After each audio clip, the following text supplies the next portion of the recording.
Cool. We are now live. Hello, ladies and gentlemen. How are you all doing? This is Chris the Speaker's Corner, and in today's live stream, we're going to be continuing the trend of last week. On last Friday, I did a very similar thing. I had a live stream where I had Muslims join me on stage where they could debate a particular topic. Last week, it was the Islamic dilemma.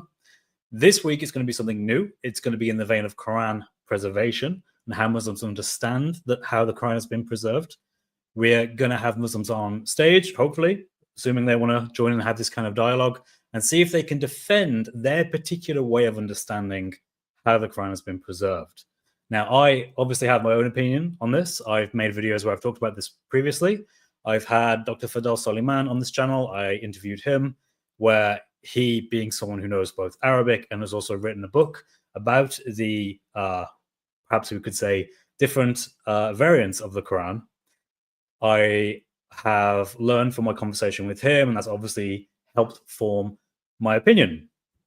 So the first thing I am going to do is I'm going to put the link up before I forget, and then I'm going to go through kind of like a prepared PowerPoint. I actually gave this at a conference a few months back, but since I already have this material, it seems pretty useful just to go through it with you, and then we can get some people on stage and see how it goes.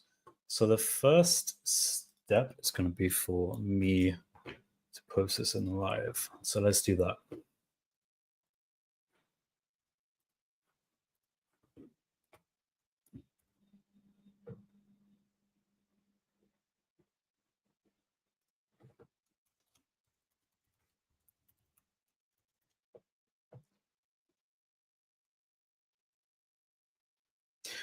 Okay, just pin the message. It should now be at the top of the chat.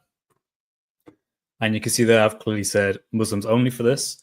I will have some guests on who are not Muslims, but in terms of just people from the chat, just people who are Muslims who have an opinion on this, who want to defend the idea that the Quran is preserved. And I'll be very interested to see what Muslims have to say, because I think they're going to struggle. I think they're going to really struggle with this, because I think the Quran is not preserved in the way they think it is. I don't think the Quran has been perfectly preserved at all. In any sense, perfect preservation is not a thing when it comes to the Quran. So let's start on this presentation. Okay. Cool. So what do Muslims mean when they talk about preservation? What are they actually getting at? What is the core understanding of that as a doctrine? I'm going to make the case that Muslims today have presented something that is not only not what early Muslims believed, but rather is just flat out in error.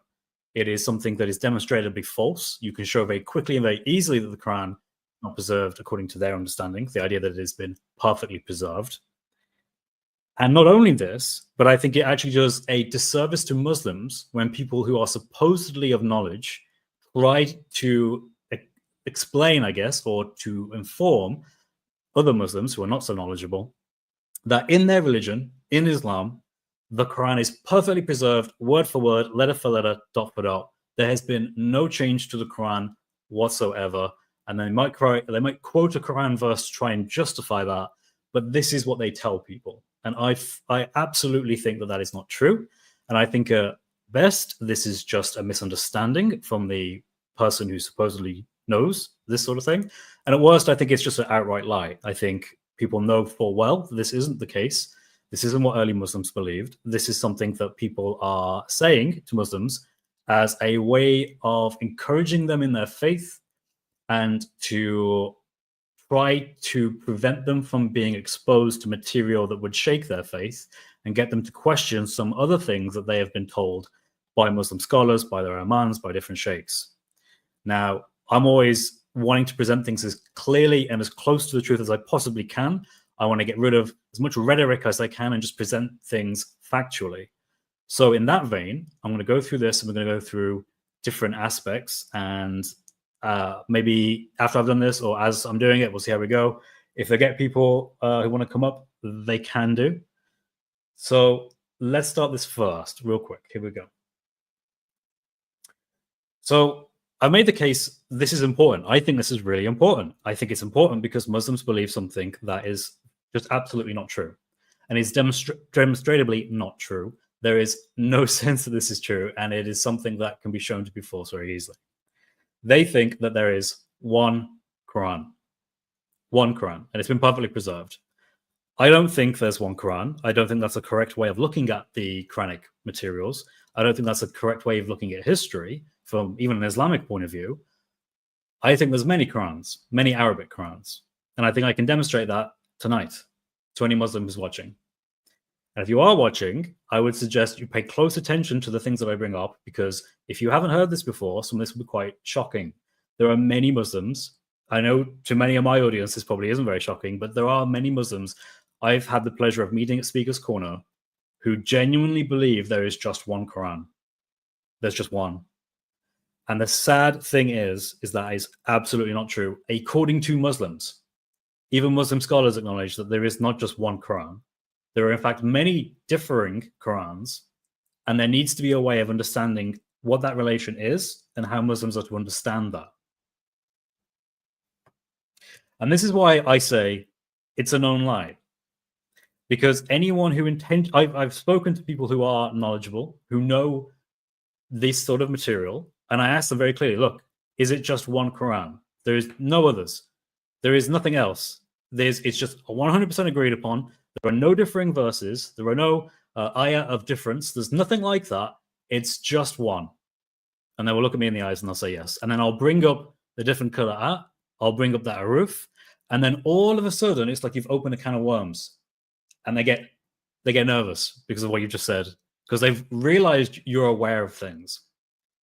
And people that do that to other Muslims, that gets to me. That really does. I don't like that. So I'm going to quickly go down through some of basically the history, what Muslims believe historically happened as part of their faith, to how the Quran came to be written down after it was recited through Jibreel to Muhammad. So Muhammad couldn't write, supposedly according to their tradition. There are differing accounts on this, but let's just go with what they say. They say he couldn't write, he couldn't read, he couldn't write. Fine. So the companions had to write down the Quran on materials during his lifetime. There was not a compiled Quran during the lifetime of Muhammad. Rather, it was written in different materials in a dispersed manner that was owned collectively by many different people. And it wasn't just in one book, it wasn't in one collection, it was in different rocks, different leaves, different all sorts of things, bones, and it was scattered across the Hijaz in some shape or form. Now, Muhammad died, and the Quran hasn't been written down. So 2 years after Muhammad's death, so you're talking about 634 AD, there is a plan put into motion by Abu Bakr and Zayd bin Thabit to have the Quran written down for the first time in like a uniform sense. So not just little bits and pieces here and there. We're going to get it all together and we're going to put it in one collection.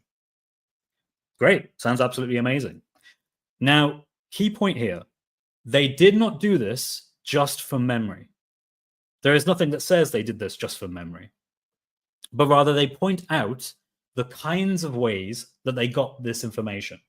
And they mention two different types of sources. They mention orally, from those who had memorized good parts of it, which was limited because of the Battle of Yamama. And yes, that is a hilarious name. But at the Battle of Yamama, many people who had recited the Quran had died. So there was a concern that eventually maybe all of them would die. So it needs to be written down quickly. So that's one source, orally. The second source is from written materials. Like I mentioned before, right? So you have leaf stalks, you have bones, you have rocks, you have any kind of material that could have inscriptions of parts of the Quran written down on them. So they got these two kinds of materials together, and through those materials in combination with each other, they managed to write down the Quran 2 years after Muhammad died. Great stuff. So far, so good. Now, weirdly, in the Islamic tradition, they don't really do much with it. They have this copy from Abu Bakr, who's then gets handed down to Umar and then to Hafsa, and then it eventually ends up under her pillow. It isn't really used. It doesn't do anything. It's basically just going to stay there for many years and become dormant. remember, this is a huge task that has been undertaken by Abu Bakr, so much so that Abu Bakr even doubted whether or not it could be done. He actually says, as part of hadith material, how can I do this when Muhammad never told us to do this? It would be easier to like move a mountain, I think is the analogy he uses. So this was a very difficult thing to do. And they do it, but then they just keep the results underneath someone's pillow eventually. I mean, it takes years for that to get under a pillow, but why does it end up like that? It's such a strange thing in the traditions to think that that's what people would do. I don't think that's historic for kind of obvious reasons. Why on earth would you go to all this trouble to write a codex? Write the Quran down for the first time. Awesome, we've finally done it. Should we make copies of it? Should we distribute it? Should we use it in mosques? No, we're just gonna do nothing with it, and eventually it's gonna go under Hafsa's pillow. But anyway, 20 years pass after this Quran is put together, and eventually does nothing and goes under Hafsa's pillow. But okay, 20 years have gone past. There are reports that people further north, because in this 20-year period, Islam has spread. It's gone out of Saudi Arabia. It's now entered, for example, into North Africa. It's now entered into Middle East. It's now entered kind of into the Indian regions.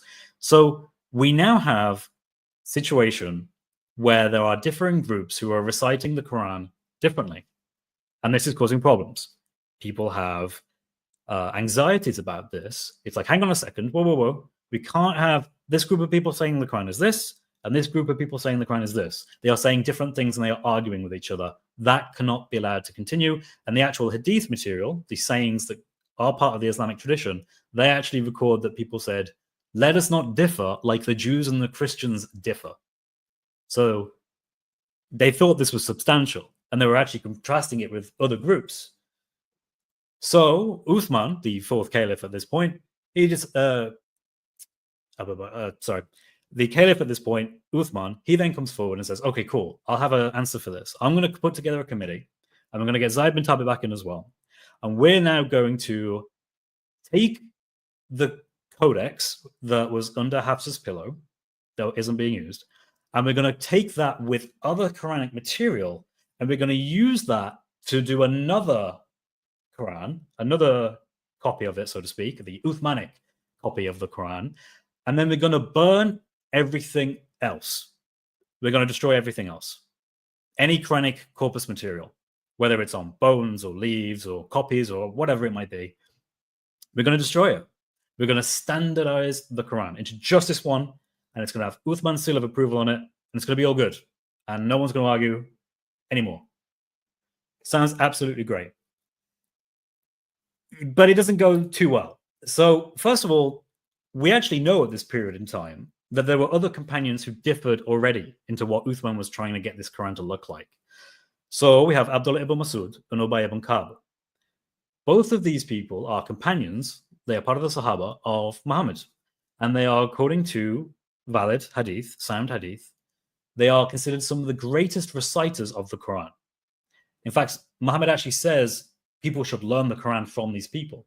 He also mentions others as well, but these are two that are given in the hadith.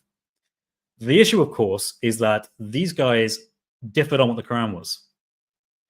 Now, Abdullah ibn Masud, he had his copy of the Quran, and it had 111 chapters in it. Ubay ibn Ka'b had his own copy of the Quran with 116 chapters in it. Well, hang on a second.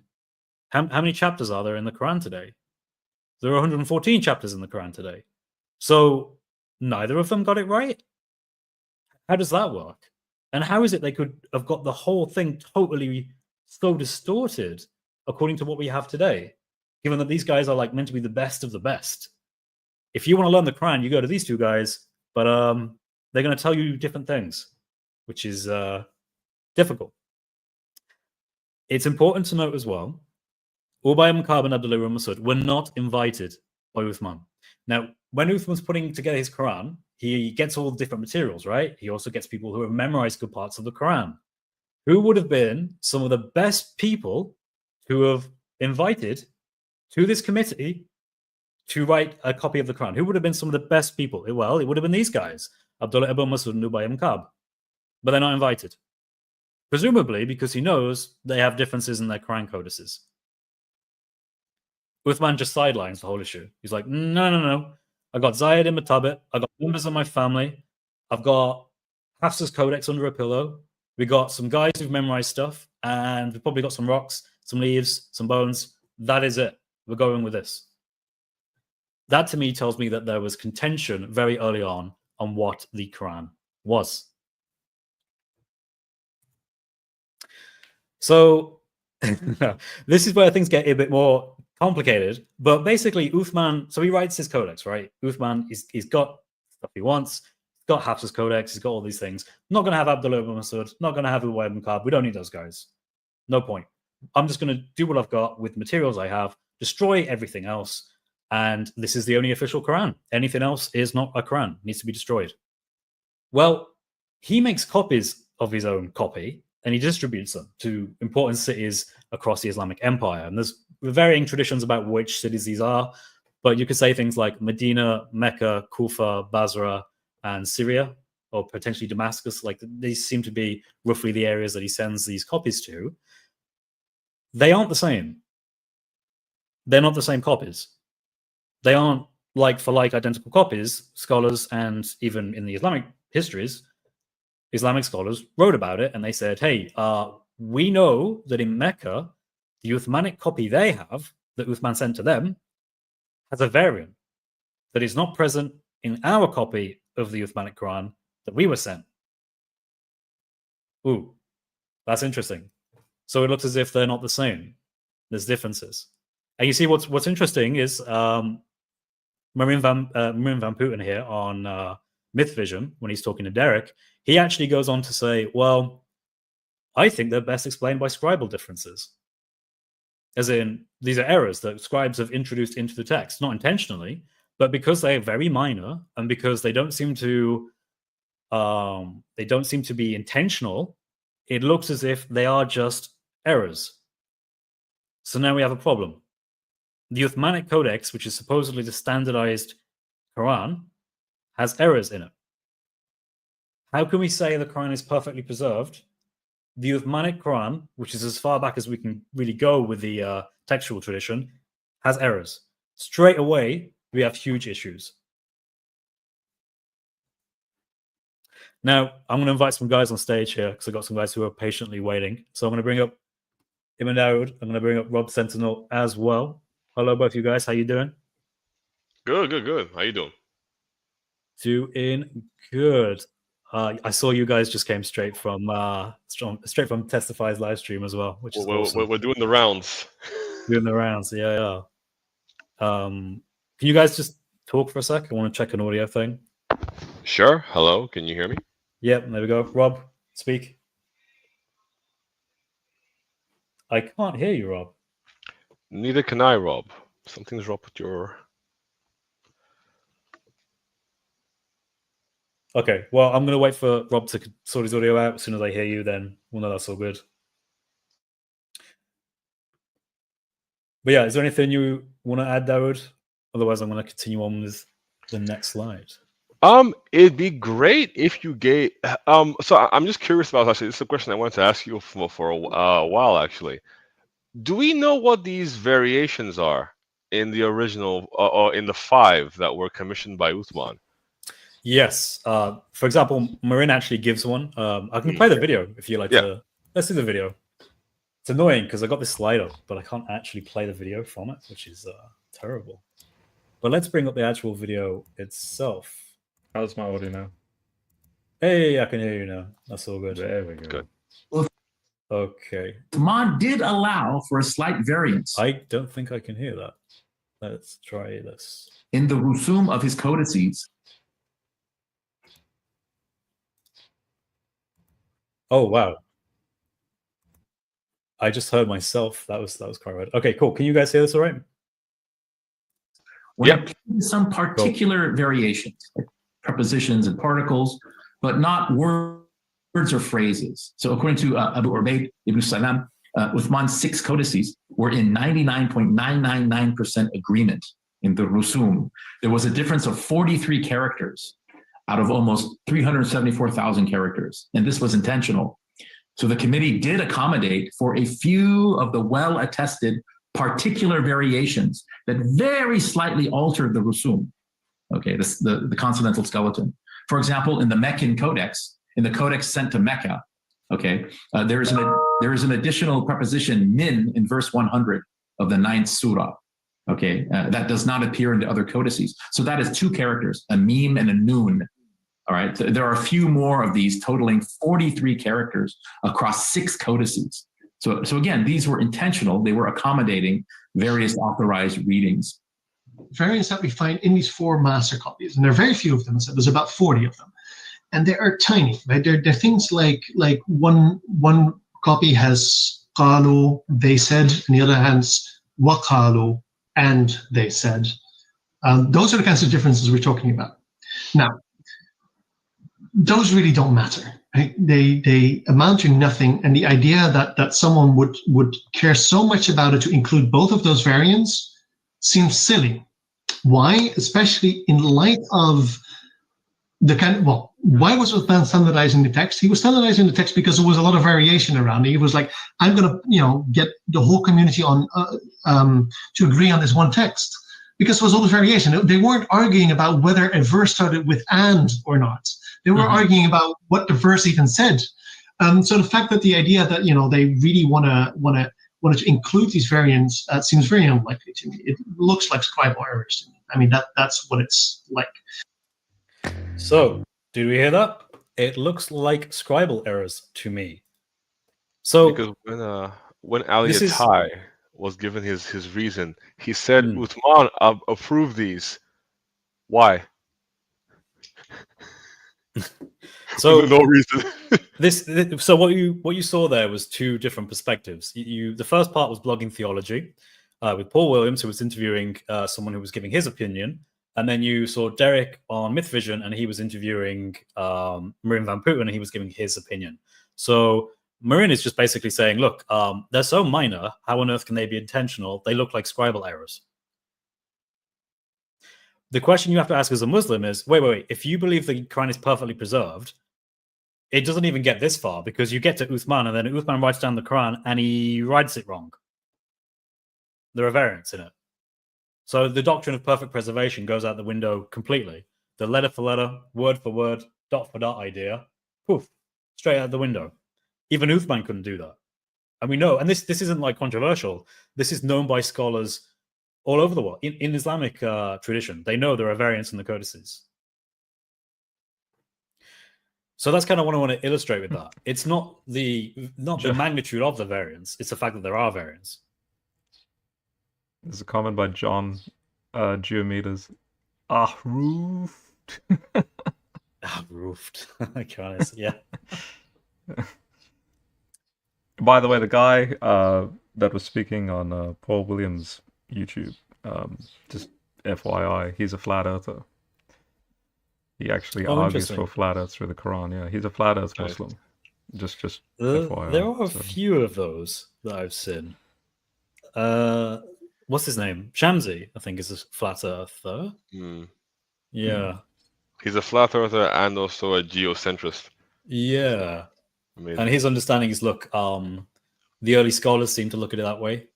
So therefore, yeah.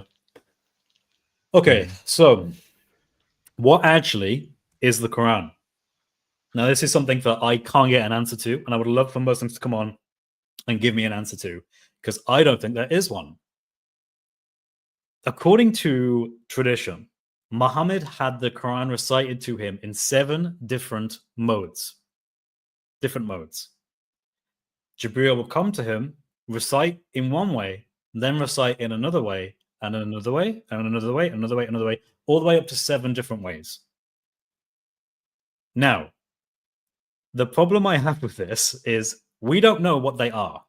And this is why when you look at scholarship, they just tend to refer to it as either the Arabic term, they don't write it in an English equivalent, they would just say aruf. These are the 7 aruf. This is what it is.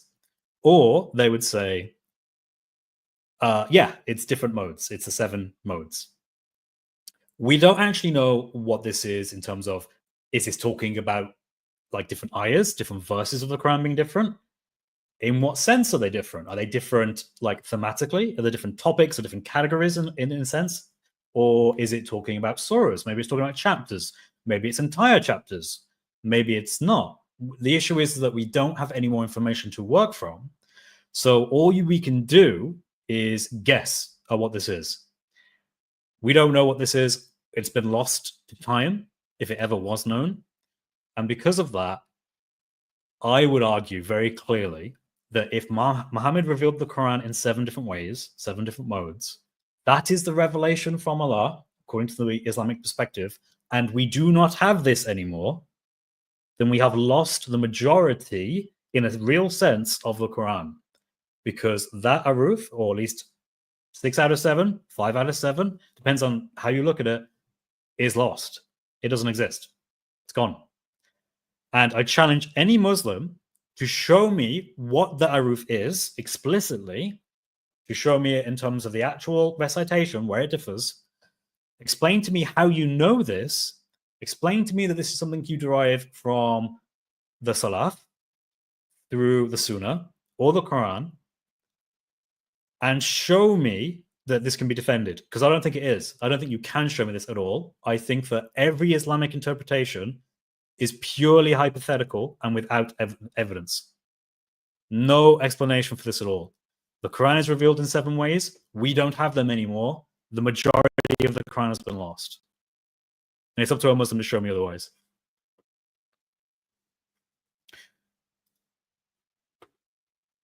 So let's is it possible to do some thought experiments just to, like, for the fun of it, I suppose? Yeah, let's do it.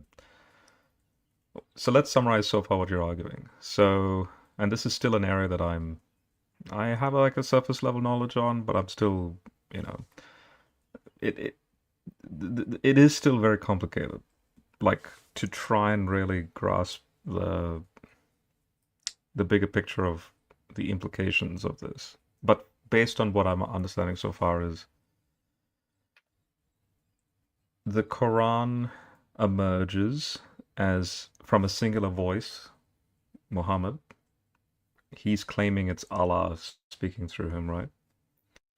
And so kind of like the other guy on Myth Vision, when he says, if a verse says and XYZ versus no and, like if and is included or removed, right? The point is that when Muhammad was literally speaking in real time, say the word and was part of that sentence, then the removal of and is impossible, because Muhammad used the word and in that very moment, right? So the moment there's a disappearance of and, oops, there's a textual variant, in other words. But are you saying that Muslims are saying, or within Islamic discussions or whatever, that when you have a compilation, it's like a weird ghost-like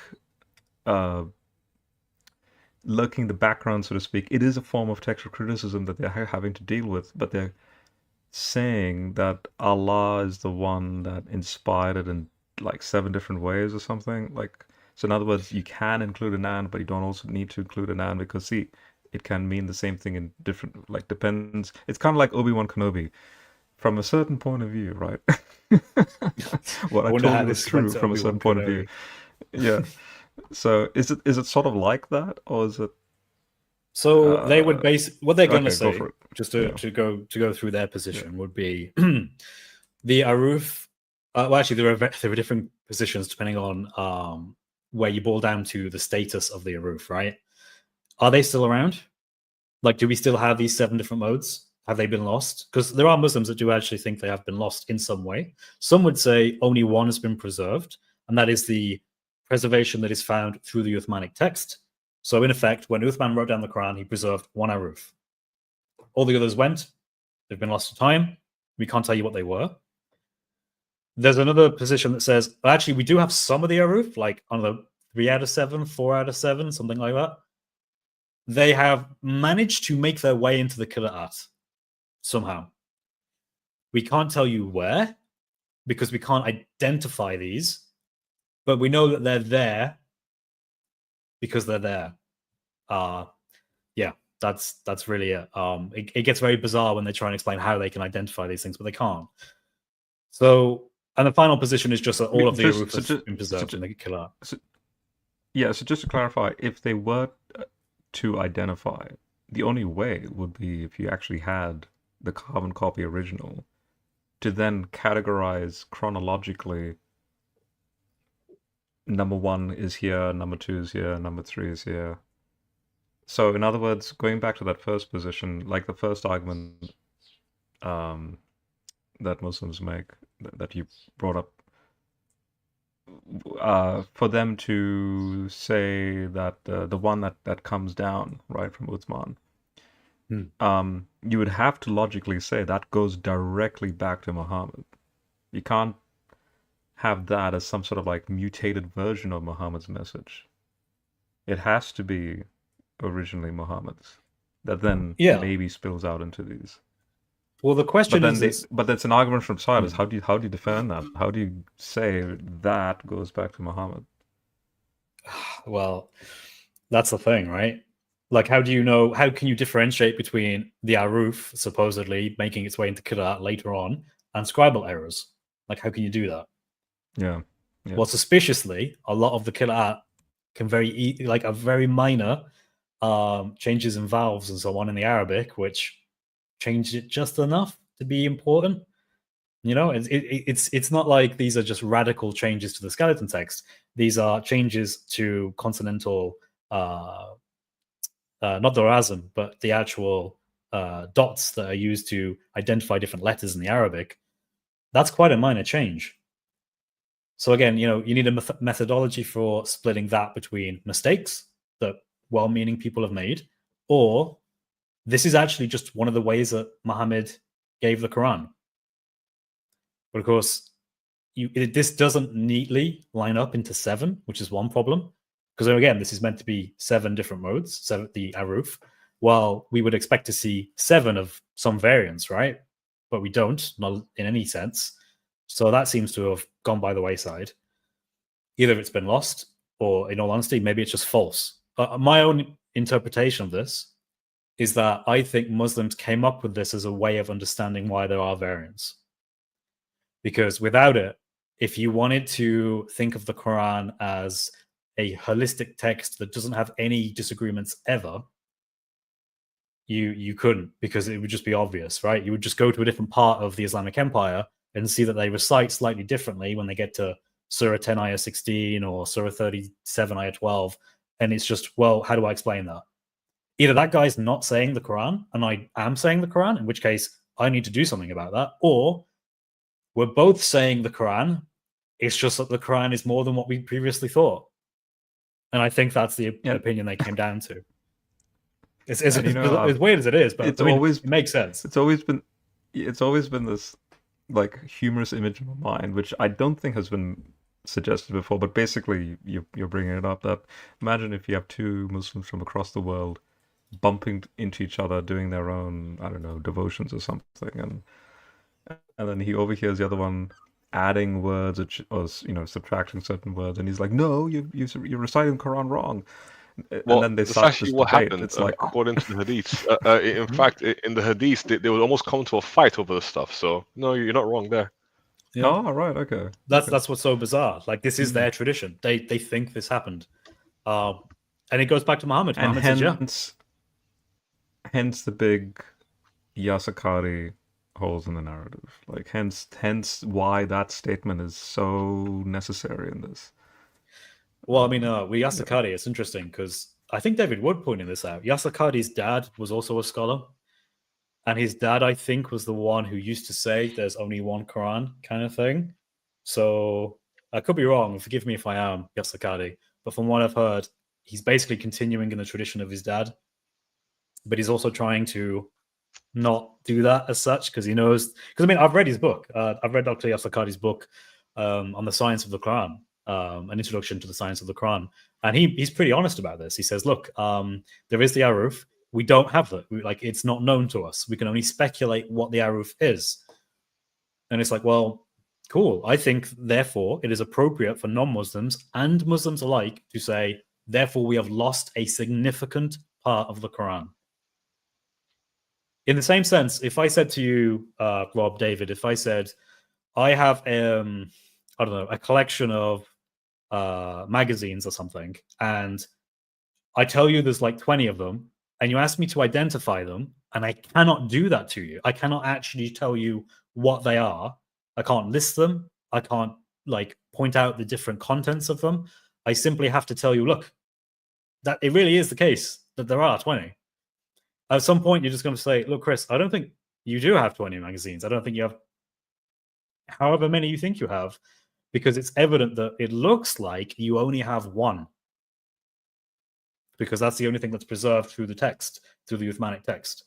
It's just the Uthmanic tradition, that one codice that all the Qurans that we have today go back to, apart from the differing companion variant stuff. But okay, Chris, if you can, for the audience, just for the sake, like I'm asking you to do something through the analogy of, say, Lord of the Rings. So Peter Jackson's Lord of the Rings and then Amazon's Lord of the Rings versus the original Tolkien work. Right? So in this argumentation you're making, so we have an original Quran, which would be Tolkien's original Lord of the Rings. Now, where would Peter Jackson's Lord of the Rings be? Because don't forget, see, it's a transition, right? As we know, it's his interpretation, so to speak. And then Amazon is a big abomination. But either way, try and bridge that somehow with these terms like Ahruf and, you know. So the original Quran that Muhammad is directly speaking is Tolkien himself with his, you know, story. Where would Peter Jackson's version be in that trajectory? I'm tempted to say like Abdullah ibn Masud's codex or something. Like it would be something very like obscure and odd and quite not as anywhere near as good. I mean, keep in mind there are difficult, like just think about this, like Muslims and Christians and non-Muslims that are watching. What we're being asked to accept is that Muhammad was told the same kind of thing in 7 different modes. And he memorized all of those different modes 7 times. And he had, like during Ramadan, he would meet with Jibril, and Jibril would give the Quran recitation to him, starting from the beginning, going all the way to the end, near the end of his life. You would have to believe he did that times 7. Like, first of all, I find that to be very weird. And I also find that if this was such an important thing, do you not think you'd find it in the Quran corpus itself? Why is it we only find out about this in Hadith? Would it not? It just seems one of those weird things that Allah chose a very peculiar way of revealing his revelation through his prophet, and he decided never to mention it, like in the actual revelation. I mean, wouldn't it be incredibly useful for us if in that revelation it said, by the way, this Quran is made of 7 different modes. Do not forget them. Do not destroy them. They are all Quran. They are all recitation from Allah. But of course, we don't have that. You've also just reminded me of a verse in the New Testament, Ephesians 3 verse 15. Paul says that God's wisdom is manifested through the church, and he uses a very rare Greek term. It's a term that is usually translated like the multifaceted wisdom, but English doesn't do justice to the Greek there. It's literally an object that every time you turn it, it's something new, and if you turn it again, it's something it never repeats. It's always it's paradoxical in that sense, that there's always something new. So at least in the early church, and in, you know, theologically speaking, we have a verse here that tells Christians that the church is the vehicle by means God's continuous wisdom continues to grow. There's always something new. And sure enough, you know, 2,000 years of church history has demonstrated that. So we have something in the New Testament that basically is that, but in what you're saying is there's no mention in the Quran about Allah's multifaceted approach to his so-called recitation, you know, the Quran. So exactly, and it's also worth just to make this clear. Not all the companions knew about this, which again is strange, because you would think that if you're giving revelation from God to people, it would make sense that you that you clarify this and you say, look, okay, I'm going to tell you this in one mode, but keep in mind, guys, there's another 6 different modes you might hear me recite this in. So don't get confused and come to loggerheads and start getting into fights with each other because you hear different modes with different words, with different meanings. Don't worry about it. That would be the last thing I want.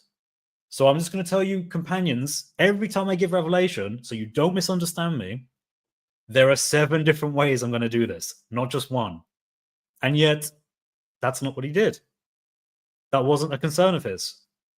In fact, it was only when they came to blows with each other that Muhammad had said, oh, by the way, guys, it's totally fine. This is one way of reciting the Quran, one mode. This is another mode of reciting the Quran. It's totally all good. You can recite in any of these 7 different ways. By the way, there are 7.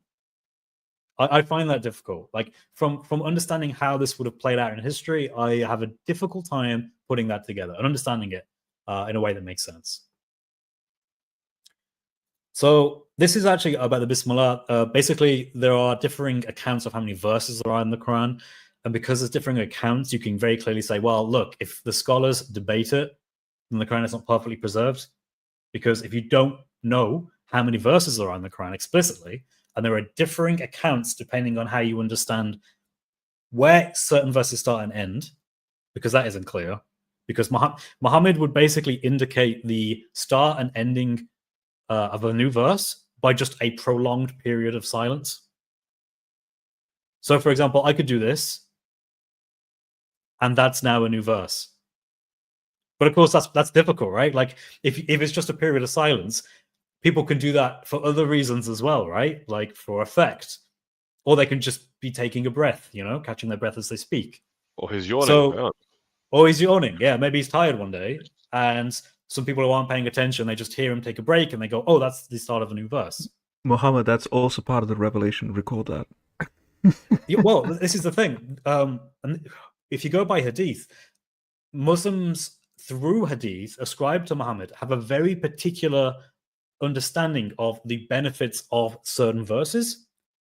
And of course, these are numbered. Like, so chapter Surah Al-Baqarah, Surah 2, Ayah 100 and whatever. That particular verse that's being referred to there, it might be something like, well, whoever recites this has recited the equivalent of so much of the Quran, or whoever recites this, they will not be X, Y, and Z by jinns or something for a certain period of time. They have properties, but for you to know exactly what part of the text is being referred to there depends on where you put the verse separators, which is in debate. So it becomes somewhat problematic there. It's clear that in their tradition, there is not such a thing as perfect preservation. There can be a kind of preservation, but it certainly isn't perfect. So this brings us on to the Qira'at.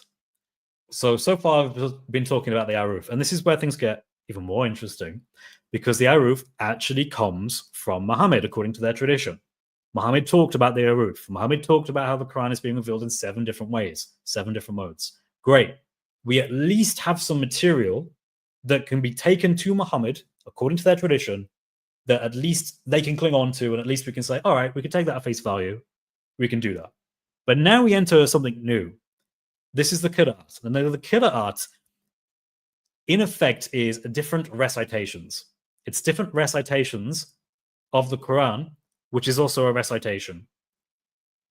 I, for the life of me, find that incredibly obscure, but let's go with it. So we have different recitations of the recitation, in which these are found very early on after Muhammad, and there are imams who are in masjids who are leading prayer, and they are giving particular verses, particular ayah, where there are known differences that are being recited in prayer in masjids differently in different parts of the Islamic Empire, with different words that have different meanings, and that change the meaning in some situations pretty drastically. Now, if I was talking about perfect preservation of a Quran, of a recitation, I would not expect to find all these other recitations with differences or variants, as we would probably say in a more academic sense. But that's exactly what we find. How interesting. How interesting that Muslims believe the Quran is perfectly preserved, but there are a ton of variants in their own recitations that different imams, people of knowledge, who are leading prayers in the masjid, are reciting. Something's gone wrong here. What's the resolution? Very simple. The Quran hasn't been perfectly preserved. There's always been verses in the Quran that have been under question about what the correct recitation is. Now, what many Muslims do is they would say, oh, you have this Qira'at, right? And there are all these different variations, and we're going to go through some as well. So you guys know, and you guys are aware of what these differences are. They say, well, we have the Aruf. Muhammad talked about the Aruf, remember? 7 different modes. And then how Jibreel gave it to Muhammad in 7 different ways. Maybe the Qira'at are just these different modes. Maybe they're just coming all the way back to these different modes, and that's what they are. And so it's okay, because Muhammad said this was the case. He said the Quran was revealed in 7 different modes. That's how he revealed it. So there is no issue. Here's a problem. Remember I said the Aruf, no one knows exactly what it is. No one knows what these differences are. They have been lost to time. And because they've been lost to time, there is no way we can identify them to even be able to say with any confidence that the Qira'at is part of the Aruf, or there's any kind of relationship there. There isn't any relationship there. There's no evidence for any relationship there. What's worse is, well, hang on a second. We have 7 Aruf, right? But how many Qira'at do we have? Well, if you go close to the time of Muhammad, according to Yasakadi, one of the Muslim Ummah's favorite scholars at this point, it seems, he pointed out there was like 25 different ones. And he quotes early Muslim opinion on that. The quotes, yeah, there are known at least 25 different Qira'at with differences. But wait, how can the 7 Aruf be 25 different Qira'at? No idea. But there will be some Muslims who will be adamant that this is the case, when evidently there is no evidence for this. It just seems to be explained with alternatives, vastly easier. This is just scribal errors. This is just over time translations or transmissions in a recitation in a text are taking on these different appearances in the Arabic, because the consonantal rasm is there, but the diacritical marks aren't there, and when they start to add them, some people add it differently. There is a very easy alternative to embrace that, from a scholarly perspective, I think is miles ahead. But in the Islamic paradigm, it cannot be said, because it means the Quran is not perfectly preserved, if they were to ever admit that. So they have these 25 different Qira'ats with different things in them after Muhammad. Whoops, that's not good. But that's okay, because we have Ibn Mujahid. Ibn Mujahid comes in to save the day. Ibn Mujahid is a guy who comes in the 10th century, and he's like, whoa, whoa, whoa. There are all these different Qira'ats, all these people reciting the recitation differently. That can't work. Let's make it so there's only 7 of them. Now, he's basically picking and choosing, and a lot of people didn't like Ibn Mujahid at the time because they didn't agree with exactly the ones that he picked. Why pick those? Why not pick these others that are also very popular? Well, Ibn Mujahid says it's these 7, so we're going to go with these 7. And from that point onwards, in the Islamic world, that 7 Qira'at, the 7 different ones, readings, recitations of the Quran that differ in significant ways, those are the ones that are canon. That is, in effect, the Quran, the 7 different recitations, because Ibn Mujahid said it was. Oof. Now, of course, there was other problems. He picked 7. Why did he pick 7? It's kind of confusing, right? Because the Qira'at aren't the Haruf. They're different things. But he's made it the same number as the Haruf. So now you have this issue where people are pointing out to him, why have you done this? You've confused everyone. You have the 7 Haruf, and then you've made it, all the different Qira'ats, there's 25. Some accounts say more than that. You've made it down to 7. But it's not the same thing. They're 2 different things. Well, he liked the number 7, so he went with 7. But that's not the end of it, folks. And this is, again, gets even more complicated. We then end up with Al-Jazari. Al-Jazari is writing in the 15th century. So a long time away from here, right? And now he's saying, actually, there are 3 other Qira'at that we need to include. Because the Quran is not just 7 Qira'at, the Quran is now 10 Qira'at. And we are going to expand the canon. So the Quran is not just 7 different recitations with variants that are meaningful. The Quran is now 10 different recitations that are variants that are meaningful. So now you would have to believe that the 7 Aruf have somehow survived Uthman, somehow, even though there's only one text, but okay. They then take on variants because of diacritical marks entered into the Arabic at a later point, and somehow they've been incorporated into this Qira'at that has changed over time, some going into favor, some losing favor, some being very popular in certain regions, but others being popular in other regions. This is what you have to accept as a Muslim. And I don't think that that amounts to perfect preservation.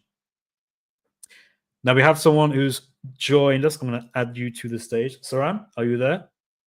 Can you hear me?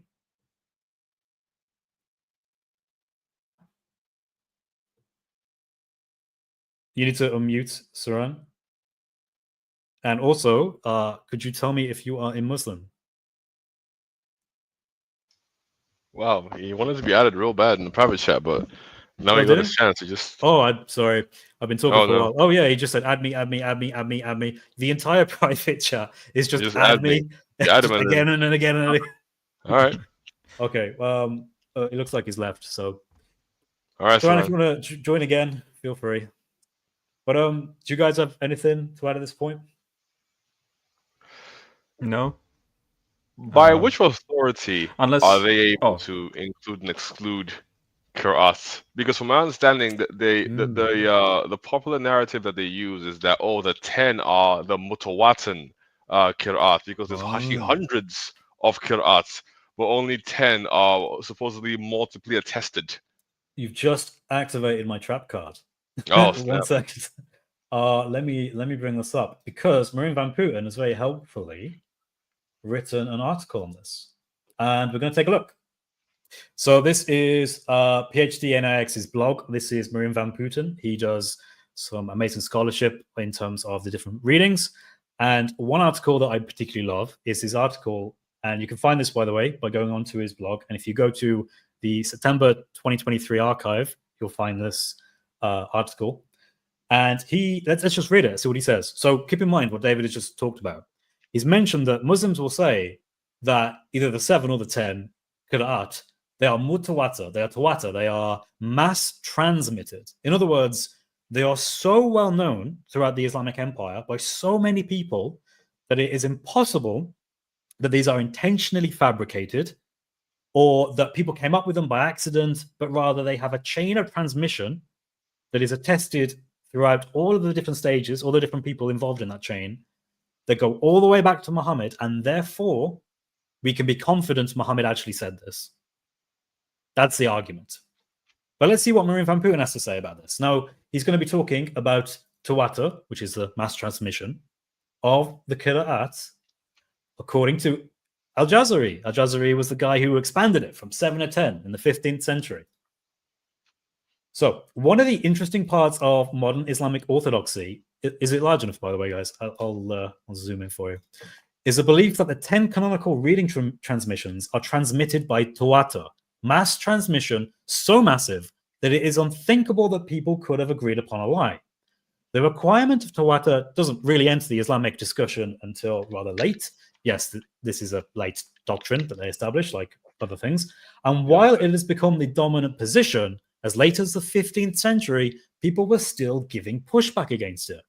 One of the people who pushed back against this is Al-Jazari from the 15th century, the very same person who wrote a definitive description of the 3 reading traditions after the 7, which are now considered canonical, the part of the canon. This is what the Quran is. It's now moved from 7 different readings with variants to 10 different readings with variants.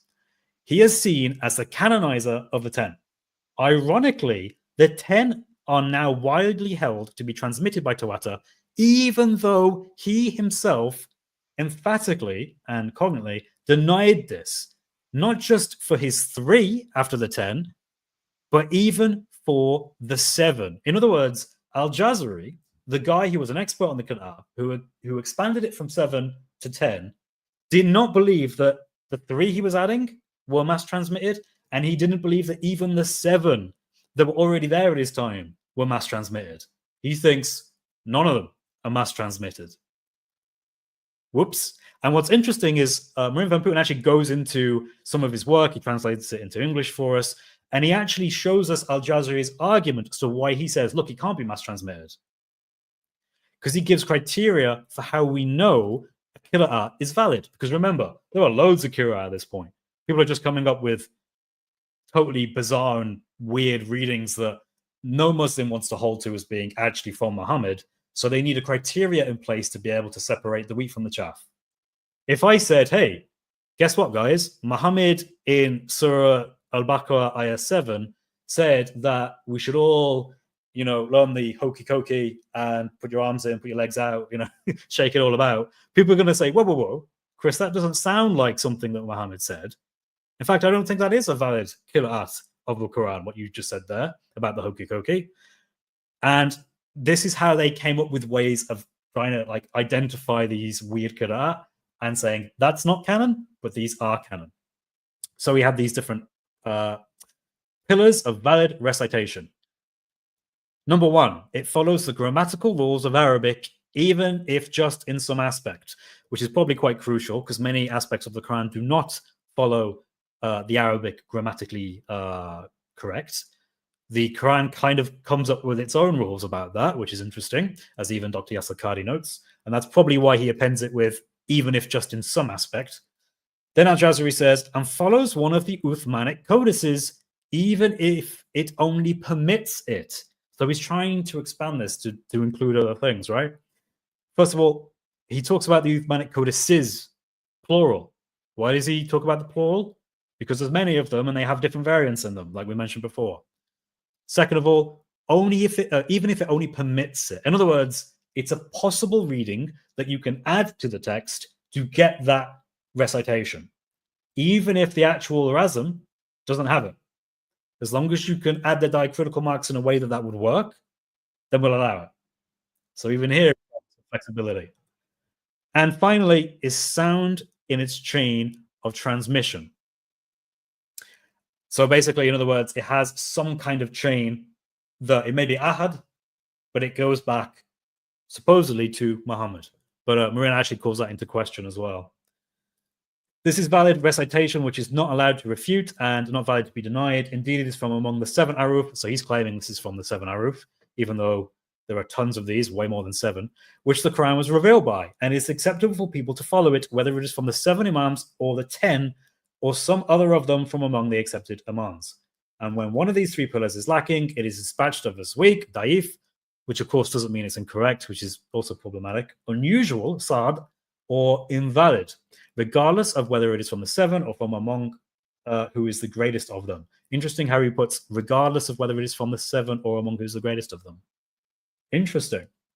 But as we can see here, he, according to Marine Van Putten in this article, Al-Jazari did not agree that it had to be mutawatir, mass transmitted. Only a single chain, not mutawatir, not mass transmission. He called into question whether or not any of the 10 that he said were canon were mutawatir, were mass transmitted. I might just, I'm going to post a link to this in the chat because I absolutely love this stuff. And I think people should know about it. So just posted a link. You guys can go on that, check that out in your own time. Marine Van Putten does really awesome work. So yeah, that's basically my response. I know that kind of went on a tangent, but you asked a very crucial question there, Dawood. So even the person who expanded them didn't think that you had to be so stringent in how you basically judged if it was authentic or not. Yep. Nice. Even he was like, if you go and read the article, it actually says that he used to have this opinion, but then he changed from the opinion, because what he basically realizes is that if you say everything is mutawatir, then you basically invalidate all the other criteria, because in the Islamic paradigm, mutawatir is like sacred. If something is demonstrated to be mutawatir, mass transmitted, it has to be from Muhammad. Otherwise, it makes no sense.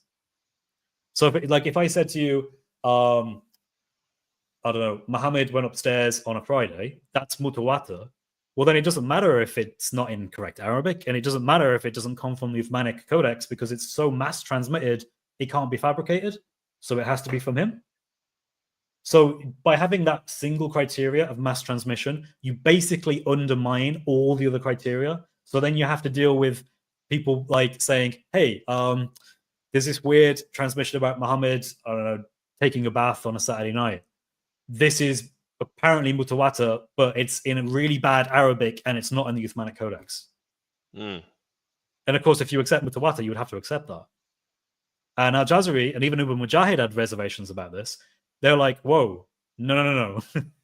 You don't say they're mutawatir, just say they meet these criteria. Right. Yeah, interesting stuff. Let's switch this back. Cool. Now, let's talk about the differences. Because, of course, I've been talking about how there are different recitations in the Arabic and how this demonstrates there are different Qur'ans. Now, so far, no Muslim has actually came up to deny or refute any of this. I would honestly suggest you all it's because there isn't a way to. Once you go so far into this, as an honest Muslim, as an honest scholar of Islam, you would have to accept that, yes, there are different Qur'ans. There's just no way of getting around that. There are different Qur'ans. They do have variants. They do change the meaning. And yes, Muhammad supposedly said them all. And yes, some of them do contradict. But let's go, don't just take my word for it. Let's go through some. Now, this is from a conversation I had with Dr. Fidel Soliman. He translated the Quran into English, but what was interesting with his translation, and he works for the Bridges Foundation, which is a Dawah institute in Cairo in Egypt. He, as part of his Dawah, translated the Quran from Arabic into English, but he also included the variants, the Qira'at. He didn't just take Hafs, which is the most common Qira'at read today around the Islamic world. He went, no. I'm going to do it for all of them.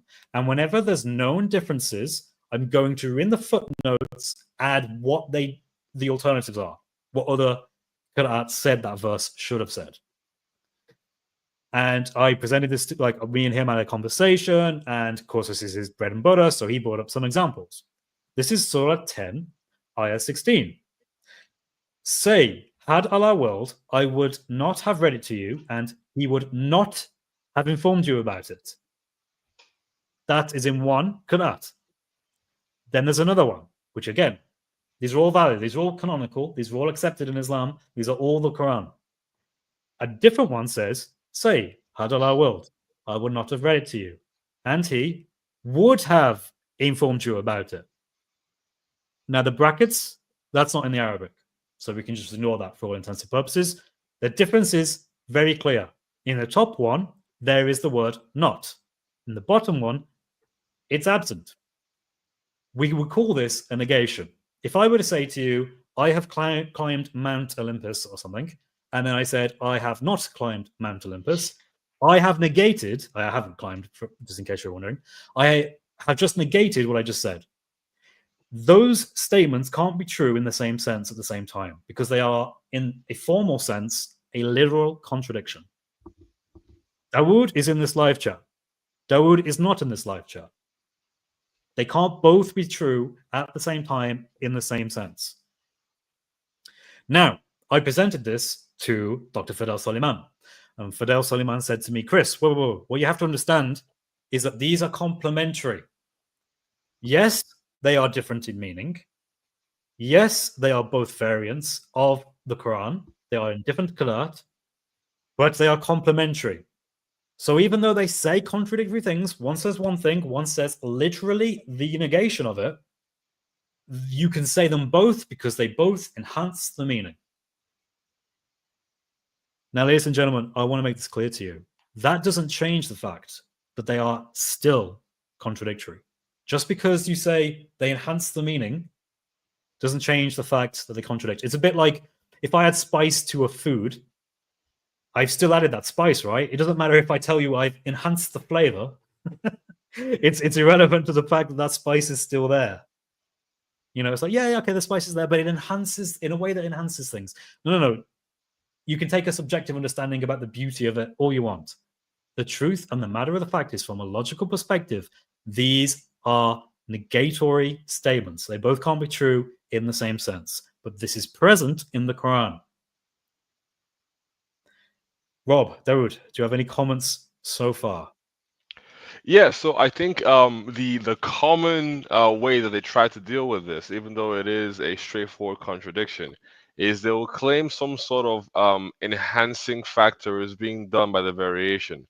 So what's happening here isn't two contradictory statements, but it's giving you a sort of window into the mind of Allah, where He could have possibly not told them and then told Muhammad not to tell them, but also He could have not told them and then told Muhammad to tell them, and therefore somehow that legitimizes the contradiction. Yes. So in effect, they would basically say, yeah, it's hypothetical. This is Allah hypothetically giving a contradiction.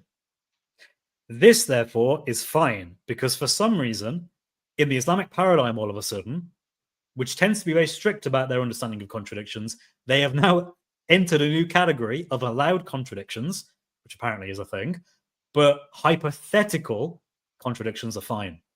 No problem. Just so you know, deceivers. It's all good, man. Indeed. Just so you know, Muslims, simply adding the word hypothetical in front of something doesn't change what it is.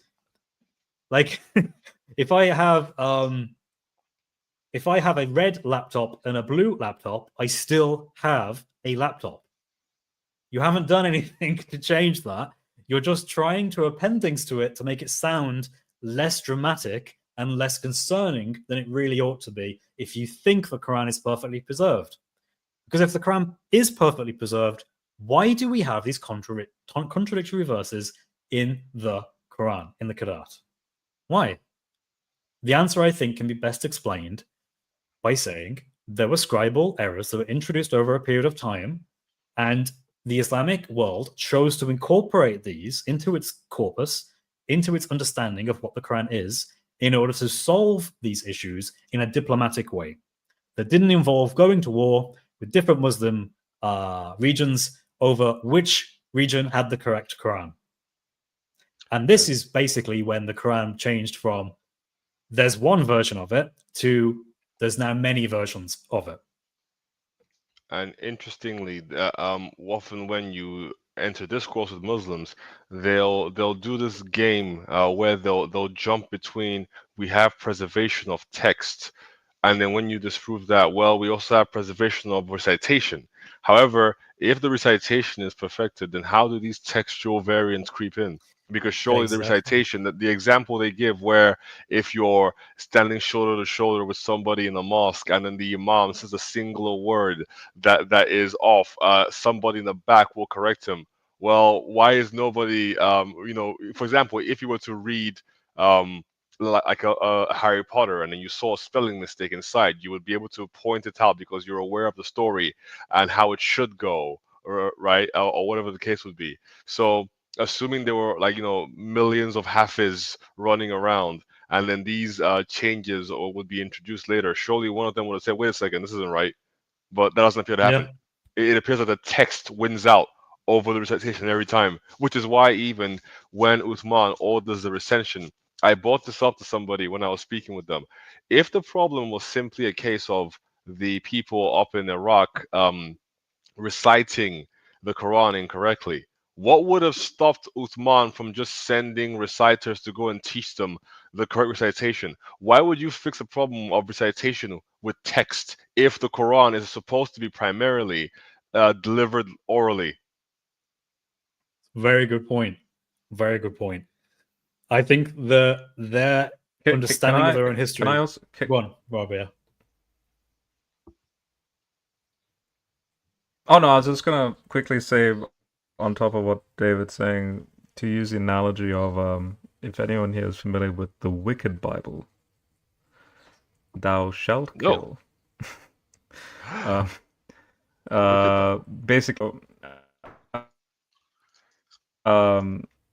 so thou shalt not kill versus thou shalt kill.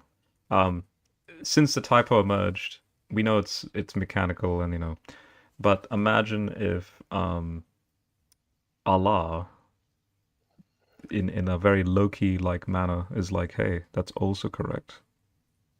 Thou shalt And then not, imagine if and thou shalt. people then were saying, well, actually, it just enhances the beauty of the verse. It just Yeah. complements them. But Chris, here's the bit that I wanted to get to, because obviously you and I know with the Wicked Bible, it's an error. It's an error of the mechanism that produced it, or the human, right? But then, if we were Muslims in this, don't forget they have this hard, deterministic sort of like predestination theology. No, Allah, at that exact moment, because he's all-knowing, right? He's all-wise, made it fail so that not is dropped to then read, So Good yeah, example. but like imagine if your theology is like that, then then the implications spill out, like things like terms like slave. We are literally slaves, whether we like it or not, to the whims of Allah at any given moment. Like, I mean, the Quran says he's happy to do this, he's happy to do that, just at the whims of whatever he wants. So, he, in other words, the umbrella term and the sort of the term that I'm thinking about that defines all of this, he's just an arbitrary deity, completely arbitrary. If all of these variations are again different angles, despite their contradictions. So, Yeah, I think that's a really good point. It's very hard to see a rational understanding of the will of Allah from an Islamic paradigm. To me, it just seems so convoluted, so arbitrary. Ultimately, it's just ad hoc. Everything in Islam is just trying to patchwork something else. Their understanding of preservation is trying to, on the one hand, abrogation, right? Well, yeah, even abrogation. One moment alcohol's okay, suddenly, oh no. Yeah. Yeah. The Quran is a clear book. Well, apart from all the unclear verses, to me, abrogation is just an admittance of contradictions. That's what it is. As an understanding of a doctrine, it is, yes, we understand these contradict, but we have a formal way of understanding the contradictions. And then that's how you deal with Surah 4, Ayah 82, where it says that, hey, you would find in this book many contradictions if it wasn't from Allah. Well, you do. You just have a term for it. Abrogation is exactly that. Oh, by the way, I'm going to correct myself. It's not thou shalt not kill. It's the commandment thou shalt not commit adultery. Yeah, that's the. I looked it up. But anyway, the point still stands. Yeah. Yeah, you can't. I was thinking, wait, that was, and then I realized what you were talking about as you were explaining. Yeah. I do have some super chats, so I'm going to show these on screen. I apologize that we went on for so long before doing this. This is obviously a very heavy, very intense topic. There's a lot of things to cover, but hopefully this is edifying and useful both to the Christians and the non-Muslims and Muslims that are watching this video, because we have 200 people live at the moment, which is amazing. Out of those 200 people, not really any Muslims seem to want to come up and actually challenge any of this, which is kind of surprising. I mean, this is kind of a pretty heavy attack on their understanding of the Quran as being a perfectly preserved revelation. But if Muslims are happy for me to continue, then I will continue. But we have the super chat here. Is Quran even an Arabic word? That is a very good point. There are many words in the Arabic corpus that we know have roots that are not Arabic. They come from Syriac or some form of Aramaic, even Ethiopic, in the case of like Tawheed. Although even the word Tawheed isn't found in the Quran itself explicitly, but that is a very, very good point. We have Daniel Apologetics, Surah 2, 184, Hafs versus Warsh difference is a biggie. I think I actually have this as an example, if it's what I'm thinking it is. So we will get to that shortly, Daniel, but nice one. It's always good to know that we as Christians, with our conversations with Muslims, we understand, hey, we know some verses. We know Quran, Surah 10, Ayah 16 is a direct contradiction. And just knowing that and being able to show that using the Bridges translation, which is something you can, I might put actually, Dawood or Rob, whichever one of you can do it first. Could you get a link to Dr. Fidel Suleiman's Bridges translation of the 10 Qira'at of the Noble Quran? Could you get a link to it? For the PDF? I think Either the PDF or just to, I don't know, the Google Play Store. I swear I already had this. That's cool. No worries if you can't. I'll grab it up in a sec. Okay, I'll look for it. I swear I had this before somewhere. Well, what's are we talking about 1016 here? Yes. No. Oh wait. Well, I mean, as the example I got on screen, Daniel's given another one, and there's even more that we can go through as well. I just want to encourage people to get this book as a reference material, because when you're talking to Muslims and you want to quickly show them a Islamic verified, this is like a Dawah approved textbook in effect. You can bring this up and you can read it and you can say, look, here it is. Here's where even your own scholars say these contradict. That's why I think it's useful for people to have the Bridges translation of the 10 Qira'at of the Noble Quran. I think that's the name of the book. But anyway, we'll move on to more super chats. Fidel, Dr. Fidel Suleiman. Fidel Suleiman, from the Bridges Foundation. Yeah. I maybe have just a link to his website. But not the. Is it available on his website just to view? I think you do have to buy it. I think it is behind a paywall. All right. Well, because I think I did actually buy it because I was like, well, hey, I'm accessing it. I'm accessing it through my academic institute, so I'll get it up for you guys in a moment. Cool. All right, so we have Patriotic Z who says Rob Christian proves Quran isn't perfect Arabic, and a lot of it is Aramaic. Even Quran is Aramaic, just like Injil is from Greek. That is a very good point. You know what's funny? Dr. Yasser Qadi has a way of explaining this. You know, I told you I read his book, An Introduction to the Sciences of the Quran. He mentions this, and he basically says a good way of solving this, because he acknowledges it is a real problem, is just to say that the Quran, when it came down, just magically transformed these words into Arabic. So basically, the Quran is just like some kind of like authority that just goes, boom, you know, we're here now. This word is now Arabic. Like it or not, it is. It wasn't Arabic before, but now it is Arabic. Now the Quran has come down. It's like a divine trademark. Oop. Yeah, copyright. Like the Quran copyrighted it, I guess. That's mine. Let's make it even more humorous since we are in chapter 10, right? So imagine the three of us time travel to Muhammad. All right. And this chapter is named after a certain biblical person. That's a trivia question. What's the person's name? Surah 10. Is it Yunus? Abraham? I don't know. Joseph?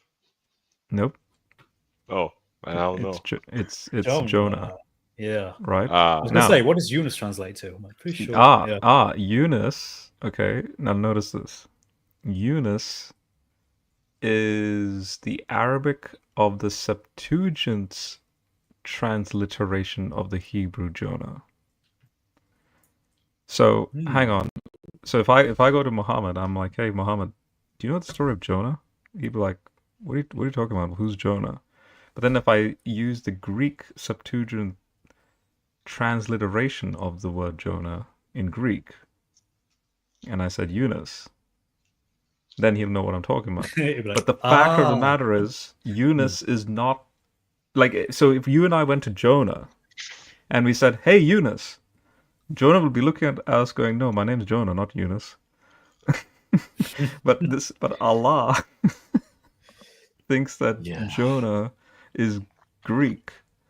Like Jonah's name is the Greek Yunus, not realizing that it's the Septuagint translator transferring the story into Greek that made, like, it's like Jesus. Jesus comes from the Latinization back into all the way back to Aramaic Yeshua, right? Yeshua is not Jesus phonetically, but etymologically it's the same. But Allah thinks that Yunus is literally the name that Jonah would have phonetically used for himself. Like, Anyway, Yeah, that's another little. it's If you think about it, Actually, like that's a good point you bring up, because it does sort of like have you like direct more credence to the idea that Muhammad would have been far more familiar with Greek than you would think he would have. So I think like Sig brought this up in a previous stream, but the document he was referring to is something called PERF 558. So it's a basically a dual language inscription, Greek and Arabic, that's dated to 643, and it's not something like very you think, oh wait, a dual language manuscript, then there must be like, signing a peace treaty, or like joining in marriage two very important people. It's just people trading sheep. So hmm, the point that Sig raised is, if you would find a contract for something as mundane as trading sheep in Greek and the equivalent in Arabic, then very clearly the Arabs, who were the ones being the beneficiary of the receiving the sheeps from the Greeks, right, would have been in contact with these Greek-speaking people, and it would have behooved them in some sense to know what the Greek of the contract said, just in case the deal went sour. So somewhere like Muhammad wouldn't have been monolingual; he would have known some Greek. mhm. yeah, I think it's really. This is one of those things that Sig brought to my attention, and I looked at it briefly, but I thought I'm going to look into this more, because there's a lot of meat to be derived from that. But it's like an open tab on my browser that I need to go back to at some point. But yeah, that is fascinating, isn't it? That we have Mhm. Greek and Arabic being dated to the 7th century. I think it is 7th century, right? It's like Yes, 643 is the date given for it. 643. Yeah. Man, Yeah. that happened. That is dated before Uthman made his own Quran. Mhm. That's very early. Interesting. Okay, cool. So, we were going with super chats. Almost forgot. And So we have another I'm one. about to. So the British translation is nearly downloaded, but let me know when you want me to pull it up, and I'll pull it up. So It's cool. I can get it here, I think. Actually, yeah, I'll do that in a second. Just one sec. So we have Patriotic Z again saying scholars didn't think they complemented each other. I guess this is in when you were talking about the Arabic, the fact that the Quran it contains words that are Aramaic and also have their roots founded in Greek, like in Geolis, for example. Yeah, it's pretty bad. We have Heroes Workshop, who said the total number of differences between the Hafs and Wash recitations of the Quran is estimated to be around 1,300. Yeah, and there are some of those. Wow. Yeah, and there are some of those that are significant. They change the actual meaning, and when that happens, you need to really think about what this means for your theology. How can the Quran be perfectly preserved if there are contradictory, differing meanings being ascribed to the same surah and the same verse? Thank you very much, guys, for the super chats. Greatly appreciated. Oh, I'm going to quickly share, because I do have a copy of this, which I think I can bring up. Let me just check. Cool. Can you guys see this? This is a PDF copy that I have. I bought this, I think, from his website, and you guys can do the same. So this is actually another variant here, which is quite significant. This is in Surah 17, Ayah 102. You see how he's highlighted this in red? Well, that's because there's a variant here. It says, he said, you have most surely known. Now, if you go down to the footnotes, a different reader of the Qira'at read it as, I have most surely known. Well, hang on a second. Who's speaking? One says you, one says I. That's a reference to two different people. That's called an indexical change. So we have, if I said I went to the shops and I said you went to the shops, they are very different, right? Because who I'm referring to changes. And so likewise here with the context of the verse. So again, another substantial, significant difference. And of course, this is also... Go on, David. I could see them saying something like, oh, well, it's referring to actually only one person from two perspectives. So if the word you is used, then this is from Allah's perspective. But if the word I is used, it's from Muhammad's perspective. You know what's interesting? This is like recording supposedly an actual thing that was said in Yeah. history. This is a historic account, right? Like Muslims would believe that this was actually uttered, and these words are actually reflective of what someone really said. Although I think Fidel Suleiman doesn't actually hold that opinion precisely because of this problem. But if you think this was actually said, then you need to explain why some people think that I was said and some people think you was said, referring to different people.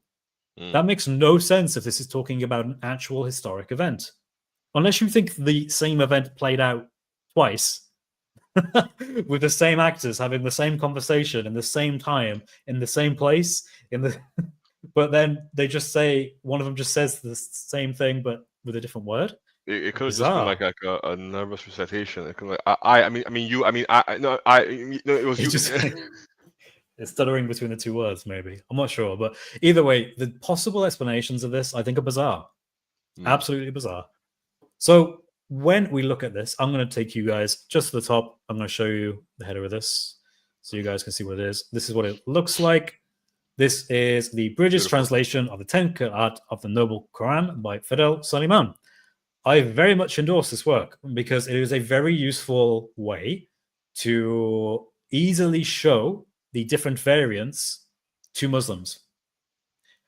And it comes from someone who is from a Dawah Institute, a respected Dawah Institute, who even lists the people he had on his team when he actually mentions how the translation was done. And for that reason, it's also available as part of an app for your phone. Whether you have Android or iOS, you can download the app and open it up, use it when you have conversations with Muslims. It's incredibly useful. He also talks in his introduction about exactly how much of the Qira'at is variance in meaning. And he actually gives a very high number, actually, which other Muslims have disputed. And I'm not sure how he gets the number, but he gives a very high number. I think he gives like, I think it's maybe like 30% or something is a difference in meaning, which is quite substantial. But yes, let's return back to this. So here's another classic example. This is Surah 37, Ayah 12. I again brought this up with Fidel Suleiman when I had my live stream with him, and he shows the Arabic, and you can see the ending is slightly different in the Arabic there, which produces the man, you actually had him on. That's awesome. Yeah, it is. Yeah. It was very interesting because he couldn't really give much of an account to these other than he would just say they are absolutely complementary, even though he acknowledges they are different. He acknowledges the Arabic is different. They are variants. He just thinks they're complementary variants. So with the different Arabic, and he shows it on screen and he highlights the actual word in question, and then he translates it for us. Rather, you were amazed as they ridicule, and rather, I gravely noticed they ridicule. Now, I've heard that this is actually a very poor translation from Fidel Suleiman because this is actually a very contentious passage. This is in the context of I would be Allah speaking. So if you think of it in that sense, and if you translated it as you were amazed as they ridicule, or I was amazed as they ridicule, you would have to think that this passage is saying that Allah was amazed at something, which would imply that he was surprised or he was somehow caught off guard. And in Islamic theology, this is quite a contentious idea. So instead, he translates it into the English as I gravely noted to sort of loosen that a little bit. But that's contentious, but I granted it when we had a conversation. But notice again, these are differences. They are indexical differences. Who is speaking? Rather, you were amazed or I was amazed. I in this context is Allah. You is human beings. Human beings and Allah are totally different beings. They cannot be reconciled. You guys have any thoughts on this one? It's much the same as the previous one. The sort of like context switching. Who is the subject of the action that's taking place? Amazement, thought. Is it I, the speaker of the Quran, aka Allah Himself, or is it the person who is speaking to? Is it a prophet, or is it any of the other people who are mentioned within the Quran? The two of them. I mean, I think one way that they would try to rationalize this is, oh, they were both surprised. Okay, so you believe that your God gets surprised, that he moves from a state of expectation to one of shock because he wasn't aware of an action that's going to take place. Well, that's a No, whole other David, you theological don't problem for you. understand. David, Oh it's yeah. just he gravely noted. So It was your just God gravely notes The things thing- bravely. Hmm. Sounds very human. Just to clarify, because I've opened the page. Shall I share my Mhm. screen quickly? Yeah, sure, if you want to see it. All right, let me do that, just so that people Have can you see found it in the PDF? Yeah. Here we go. So There we go. I'll zoom in some more. Gravely noted. So Yeah. it's up over here. Rather, you were amazed as blah blah blah blah. Now he says here for footnote D before I get to G. Mhm. Hamza al-Kasai and Khalaf read it as. So it's their renditions. I gravely noted as they ridicule. So just to clarify, did I mishear you say that this Fidel dude, was the one that chose gravely, like himself? No, I'm actually saying that I think Fidel has intentionally, in the English, rephrased it slightly, because I've heard from other people who are more knowledgeable than I, and even other Muslims have said, no, it probably is you and I. That's the only difference here. Whereas Okay. Fidel but the is terms aware of gravely noted is not actually in the Arabic. is it, the words gravely noted. To my understanding, yeah. Okay. Because I'm just noticing that he's clarifying and saying that these individuals. Oh yes. or whatever. He's doing the translations of the actual Qira'at themselves. These are the so the names that have been mentioned here, Hamza, Khalaf, so on. These are the names of Qira'at reciters whom this is traced back to, the different reciters. Right. So I think though, when he writes it in English and he's taking note of this variant, he's taking the opportunity to not say that Allah was amazed by translating it as rather I was amazed as they ridicule, but he then changes it to gravely noted, and he does that for theological reasons. So but basically, he doesn't want to confuse English readers by thinking that Allah was amazed. I think. Right. I could be wrong, and I'm very, if Fidel wants to correct me on that, absolutely fine. This is what I've managed to find for my own studies, but yeah.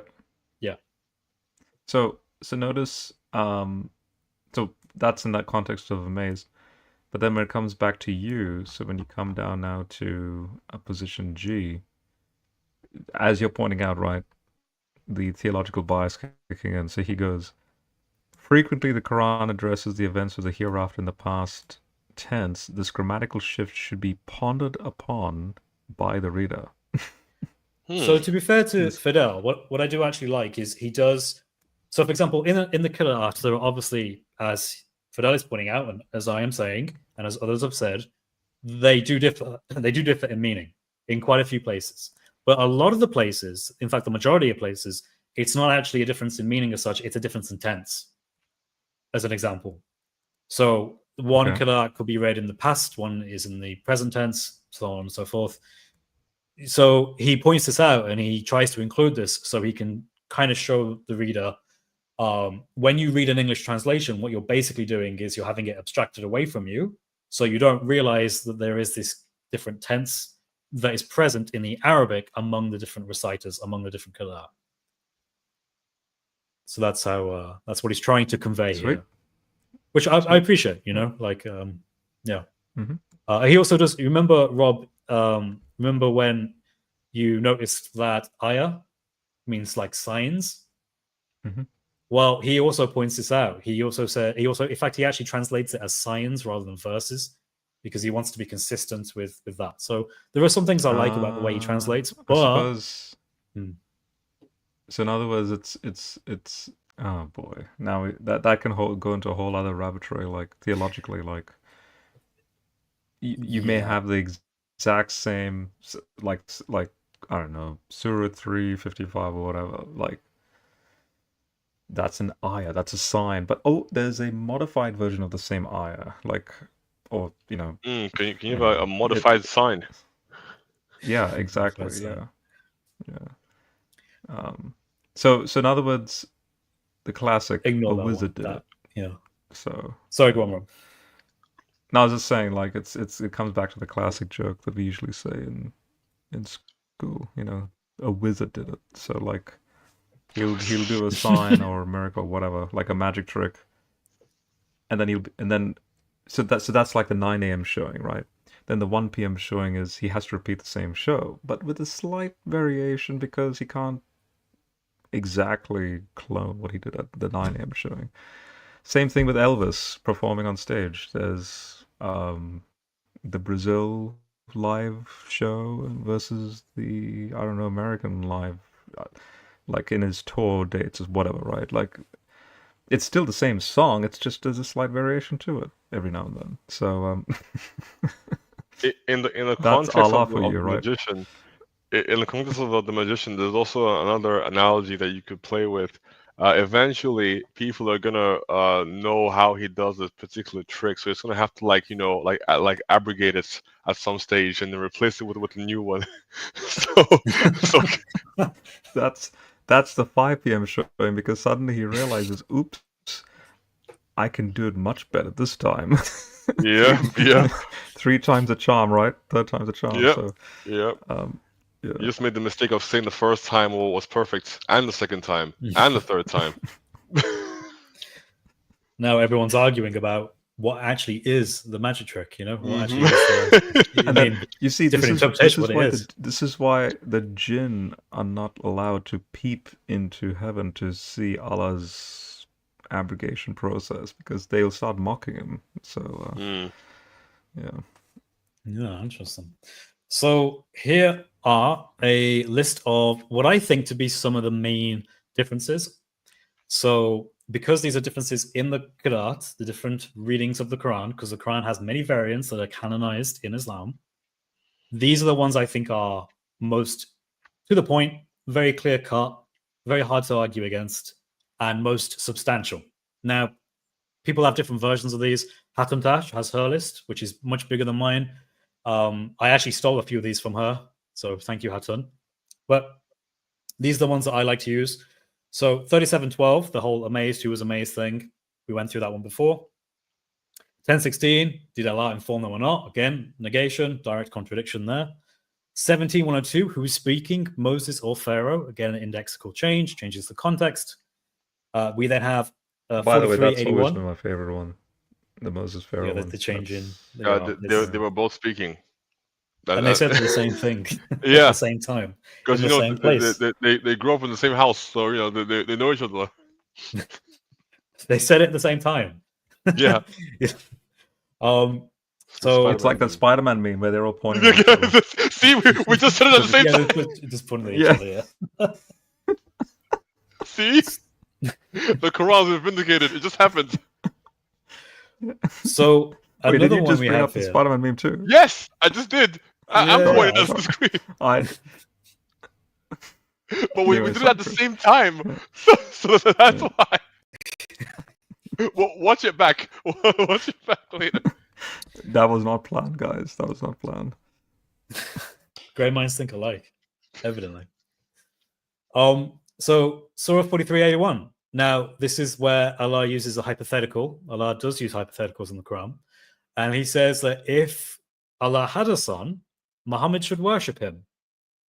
But in the Qira'at, there are different readings. One says a son, one says multiple sons.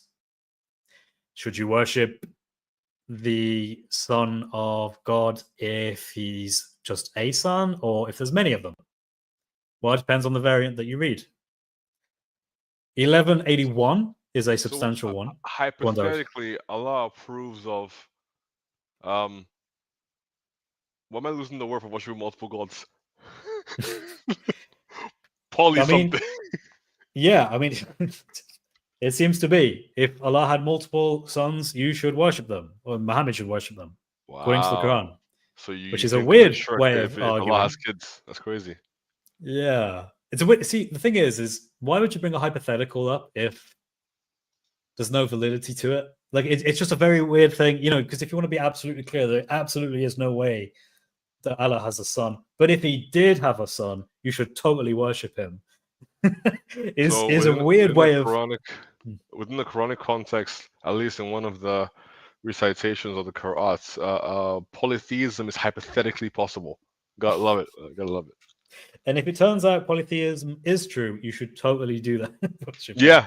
According to the Quran. That's very interesting. This sounds like as you wake up in the morning and you're doing a stretch and you're like, okay, I think I'll stick with sun singular for this morning. And then like a week later you're like, all right, nah, I'll do with multiple plural. I think that S add something to it, you know?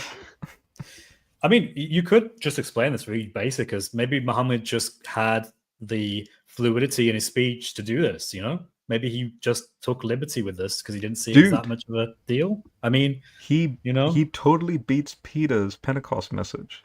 He can do all of this simultaneously in one. Yeah, I'm sorry, I'm mocking over there. I'm sorry. Well, yeah, it gets difficult to think of how this is practical, and I struggle to see how this is practical. Now, so 1181 is very interesting because this is something that Marin Van Putten actually points out on his Twitter feed, or X feed. He actually points out, look, there is a variant where the Quran in many places says that Lot's wife, if I remember correctly, I think it says that she went, I think, in many different places in the Quran, in different verses. But in this particular verse, there's a variant of it that says that she stayed. That, of course, is problematic because you can't both stay and go at the same time, no matter how many times Muslims will try and tell you, no, you see, she was kind of gonna go, but then she sort of stayed a bit, but then went, and I honestly don't know where you can think of it that way. She either stayed or she went, and the Quran is very clear in other parts, if I remember correctly, that she stayed. That she went. So why is there a potential Qira'at reading where it says otherwise? There shouldn't be. Really. Just to be perfectly honest with you, given how clear the Quran is in other verses... I'm going to defend the Quran here. Oof, go on, Rob. You ready? Yeah. The Quran is evidence, especially with Lot's situation with stay or go. The Quran is evidence for Schrodinger's paradox. You know, Schrodinger's cat is both dead and alive. We don't know if Lot's wife went quantum mechanic and stayed until you observe her. So the Quran's affirming multiverse Alhamdulillah, all praise due to the quantum mechanical nature of the Quran. That's just awesome. If you said that each Qira'at is just a universe in the Marvel canon, in the expansive Allah universe. And guess who's dictating it? Loki, as we understand according to the TV show, right? So. There's actually this is slightly off topic, but there's actually some odd like commonalities between what's in the Quran and then like what's like what like Germanic tribes believed about the gods or whatever the case is. Like I find it interesting that the Quran tells you that like one of the ways to like assure salvation is by fighting and dying in the cause of Allah, and then if you do that, He's gonna give you gardens where underneath which rivers flow or whatever. Sounds like Valhalla to me, but okay.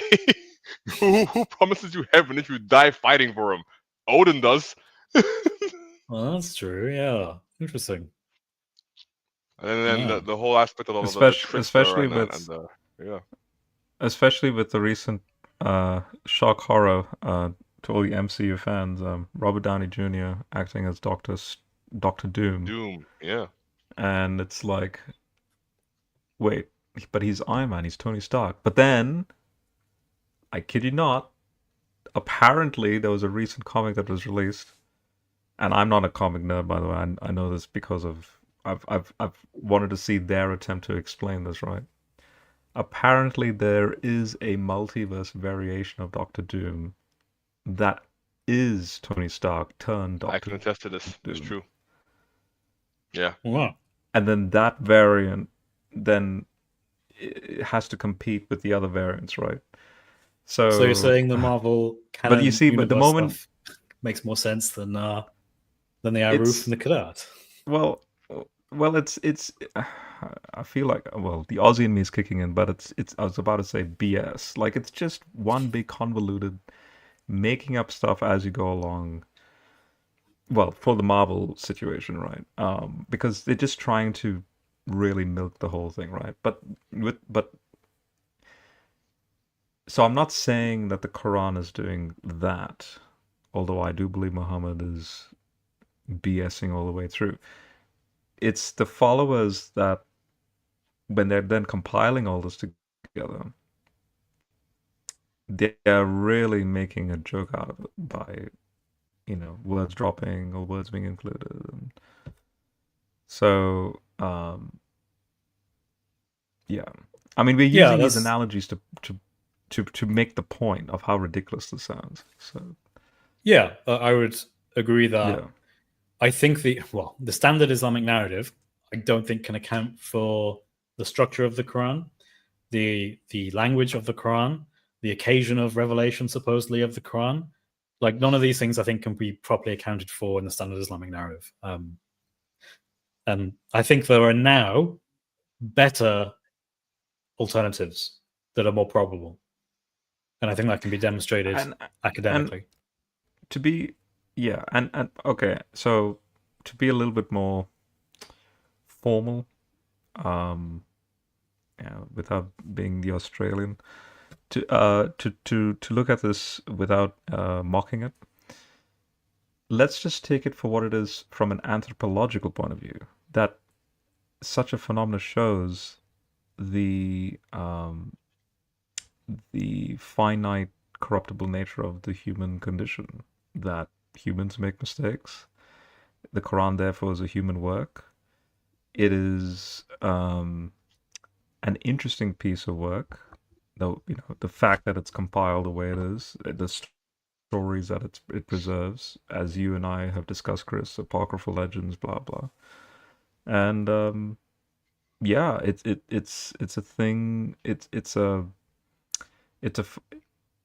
artifact of history that has I believe, obviously, has no direct relevance to God or some sort of like inspired process.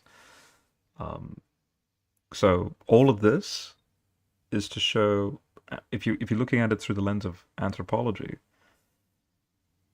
welcome to how a small movement can become very cult-like and then suddenly explode into this. Yeah. This grand, kind of like Hitler and the Nazis. So yeah. Interesting comparison. I like how he thought of it. I'm being blunt as well. You can't end with that. Actually, you can't. You give a very thorough explanation and be like, kind of like Hitler and the Nazis, and it just end. Let's not make fun of it. Let's think of what it is. But Hitler's story is like that. He started small. It's like Hitler and the Nazis. World War I soldier, and then it just grew into this bloodbath cult that caused the World War. Right. So it's just So I would say I don't try to attribute to intentionality. Sure, I noticed sure. Isa, it's on me. It's on me. Not on Chris. It's on me. Yeah. I'm gonna add him to the chat. Hey, Isa, how you doing, man? I saw your message on the chat. I was like, oh, Isa. I was going to mention that you joined. It's pretty cool. Well, thank you. Yeah, good to have you again, man. How you doing? I'm good, brother. Good. So in this live stream, we're talking about the Quran and the way in which there are multiple recitations that can be called Quran that have variants in the way they are recited in the Arabic. And my claim would be that this demonstrates, you could perhaps say either one or two things. Either the Quran is not perfectly preserved in the way that we perhaps understand it today, or that the Quran is an umbrella term for many recitations that differ and contradict formally in some places. That's kind of my argument. And I would guess, Issa, you don't hold to the idea of perfect preservation. I don't. I would assume. And that's basically how you just go whoops and just avoid that entire problem. So yeah, I think I think Muslims need to get the way that Christians do about, the Gospels, that it's like divine inspiration instead of like this perfect stuff. Because when you make a high standard that's falsifiable and you falsify it, then your whole castle crumbles. So it's like, it's just not a smart maneuver. And we have archaeology, we have academic ways of testing these types of things. So it's interesting. I'm actually doing a master's degree in Islamic studies right now. So we've actually talked about the Qira'at and the Ahruf. But the interesting thing is the standard narrative that you see a lot of people say is that the Qira'at and the Ahruf are just different ways of saying it. But there is other manuscripts that exist. And I think your argument that you bring up with the Caliph Uthman burning the other texts, I think it's something that needs to be investigated. And I think if we're going to use science and we're going to use history, we have to be honest with it. And it's interesting because I hear a lot of Muslims bring up and say, well, I believe in science, I believe in history. But when it comes to actually using science and history for these types of things, the whole thing just collapses. And they're like, oh, no, it's not real. Like, for example, if we say that there was, I know this is slightly off, but I think it's lined up. If we say that the Torah and the Injil are corrupted, that would mean that we could find an original Injil and a Torah. They would have to exist because we have archaeology. We can find manuscripts from thousands of years ago, right? That's how science works. So if we can do that, then we would be able to find this original manuscript. So taking this like kind of mythological position is not a smart thing. And this other position saying, well, it's perfectly preserved. I'm like, from what?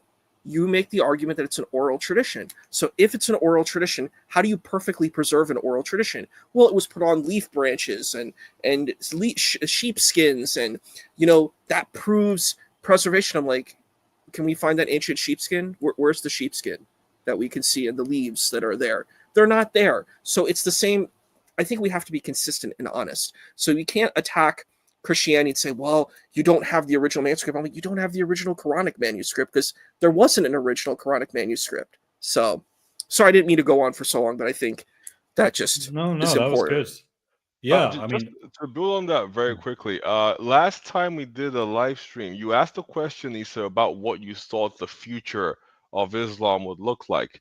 And so the position that you just presented, I first heard this from, I'm guessing it's already like a well-known opinion among like the more, I guess like modernized thinkers within Islam. But Javid Hashmi has a very similar understanding that if you look at the Quran through the critical historical method, then you're going to have to, if you want to be honest, take it more as inspired text as opposed to direct divine text. So if you want to ask, well, I didn't answer last time, but in my personal opinion, that idea might become more widespread amongst like intellectuals and pseudo-intellectuals.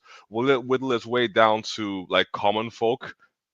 Maybe not, but I think that is like going to be more of a pronounced opinion going forward, at least in the academic sphere. That was all. Yeah, I think that's fair. And I think that's the correct way to that's an important situation of how to look at it. It's just, you're not these high standards that say, well, because I've heard people, like I've watched those little YouTube clips and they're like, well, the Quran is the only text that's always been perfectly preserved. And I'm like, have you studied all the other texts? Like, this is such an arrogant position. And I really don't like the position where people are like, well, the New Testament's corrupted. I'm like, have you read it? Like, it's pretty amazing. It's a pretty amazing text. I'm like, do you really want to throw all of that away? And they say, well, it confirms if it's confirmed the Quran. I'm like, but the Quran doesn't talk about it. It doesn't talk about like Jesus's thoughts and his perspectives and the parables. It's not there. So I'm like, what are you saying? Yeah, I think the fact like the Quran, the way it's structured isn't meant to be read in the same way that the Gospels, for example, are. They're quite different styles. So to think that the Quran can be sufficient is kind of a weird thing. Like the Quran doesn't even try to. The Quran doesn't go, right, okay, let's give an account of Isa's life, starting from the nativity to when he ascends. It doesn't attempt to do this, you know. So it's weird to think that anyone can think the Quran is sufficient alone in trying to gather what is true from previous texts, because the Quran just doesn't attempt to do it. And trying to force that into the Quran is a misreading, in my view. And I think it's fair. It's just interesting that folks are like, we are this continuation of the text, but we don't want to actually engage the text and just say, well, the texts are false. I think that that's problematic, you know? Yeah, I completely agree. So in my mind, one of the issues, like the main point that I make in this argument is that we have to have a very weird understanding of what the Quran actually is. So if we want to think of, if we take the Islamic tradition, or at least Sunni, predominantly Islamic tradition, and we look at the Aruf and the idea that there were these 7 different modes that the Quran was recited in, we would have to accept that the Quran is basically an umbrella term. It is not a recitation. It is plural. It is many recitations that differ, that Muhammad supposedly said, and this can be retained, as in we have some way of knowing what these are, presumably through the Qira'at, and we can show this. And I think that that's just completely, you can't demonstrate that at all, that it just doesn't exist. There is no viable way of saying, right, we have a chain to be able to demonstrate that this particular variant in the Qira'at readers is from the Aruf. We know this for these reasons that go back to Muhammad, and we can be confident in this. I think that's completely absent. So from my paradigm, from my just looking at this critically, and I am obviously biased in some sense, I am a Christian who is critical of Islam generally, but I think even just a cursory understanding of this, people would have to say, well, there's multiple Qurans then. There has to be. Like, if there are these 10 Qira'at and they do differ, but they all are correct according to Sunni tradition, there are multiple Qurans in Arabic that go back to Muhammad. And I find it's interesting that you say that to Muslims and they'll be very, very careful to be like, whoa, hang on a second. There aren't multiple Qurans, there's only one Quran. But you just said there were 10 Qira'at that are different recitations of the Quran in Arabic that Muhammad said from Jibreel. Yeah, but there's only one Quran. But wait, hang on. How does this work exactly? Either Quran is an umbrella term for all of these 10 recitations, or you have 10 different Arabic Qurans. And no matter when I start to unpack this out, Muslims will very quickly be like, no, we don't want to really engage with that. Let's talk about something different, because really they know it boils down to one of those two, and they don't want to pick one.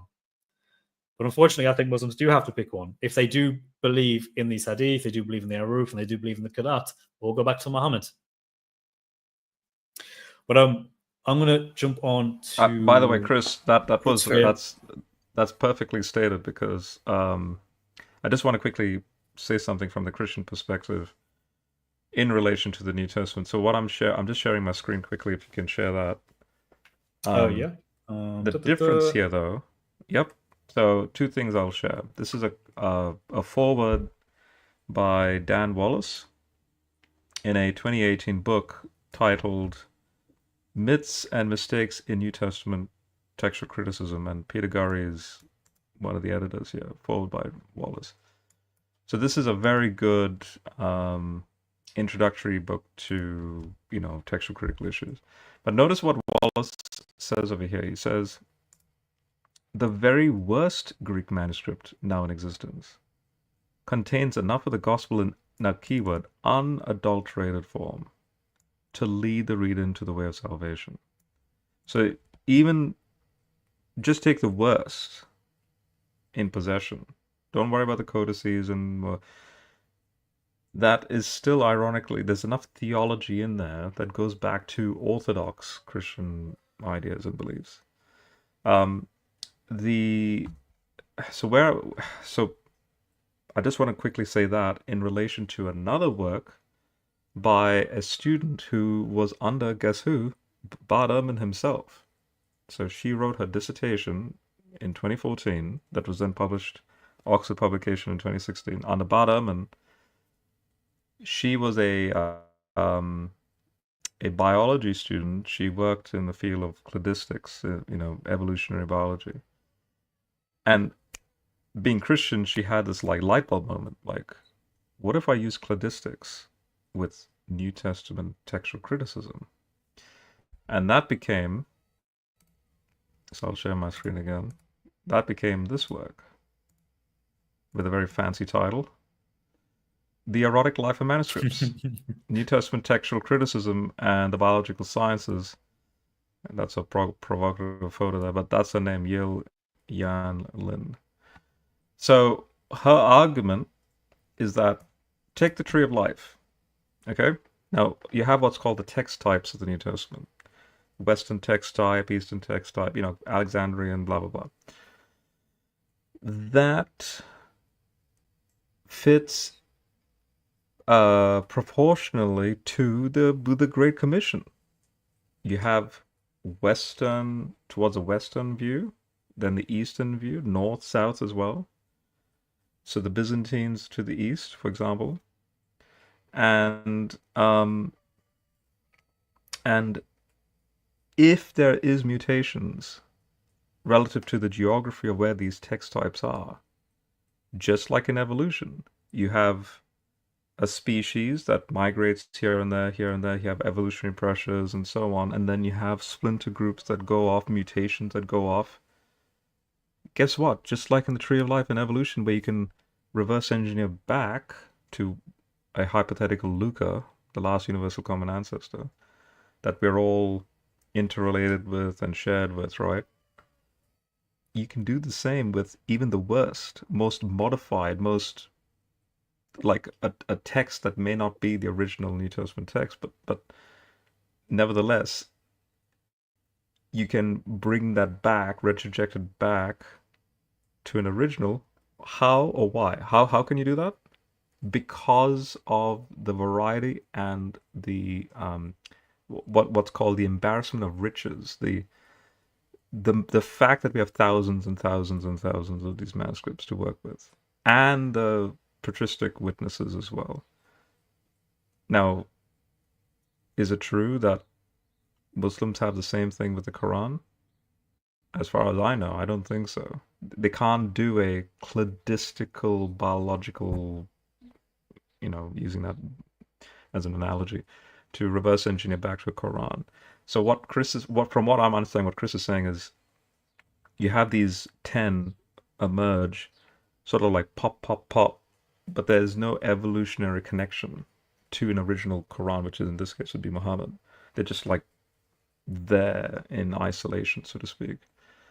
But for Christians, we have this organic connection to an original. So, yeah.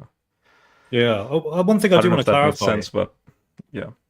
Yeah. Well, it brought something in my mind, which is that I do want to be clear. I do think it's fair to say that Muslims can argue for some sense of preservation. I mean, I think that's completely fair.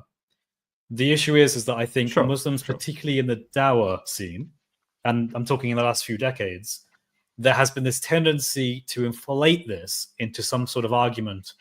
And to be honest with you, I think it largely comes about because of interactions between Muslims and Christians, predominantly, where Muslims are thinking, hang on a sec, you have this New Testament scholarship, you have biblical scholarship that is coming up with all these things and all these ideas and all these claims.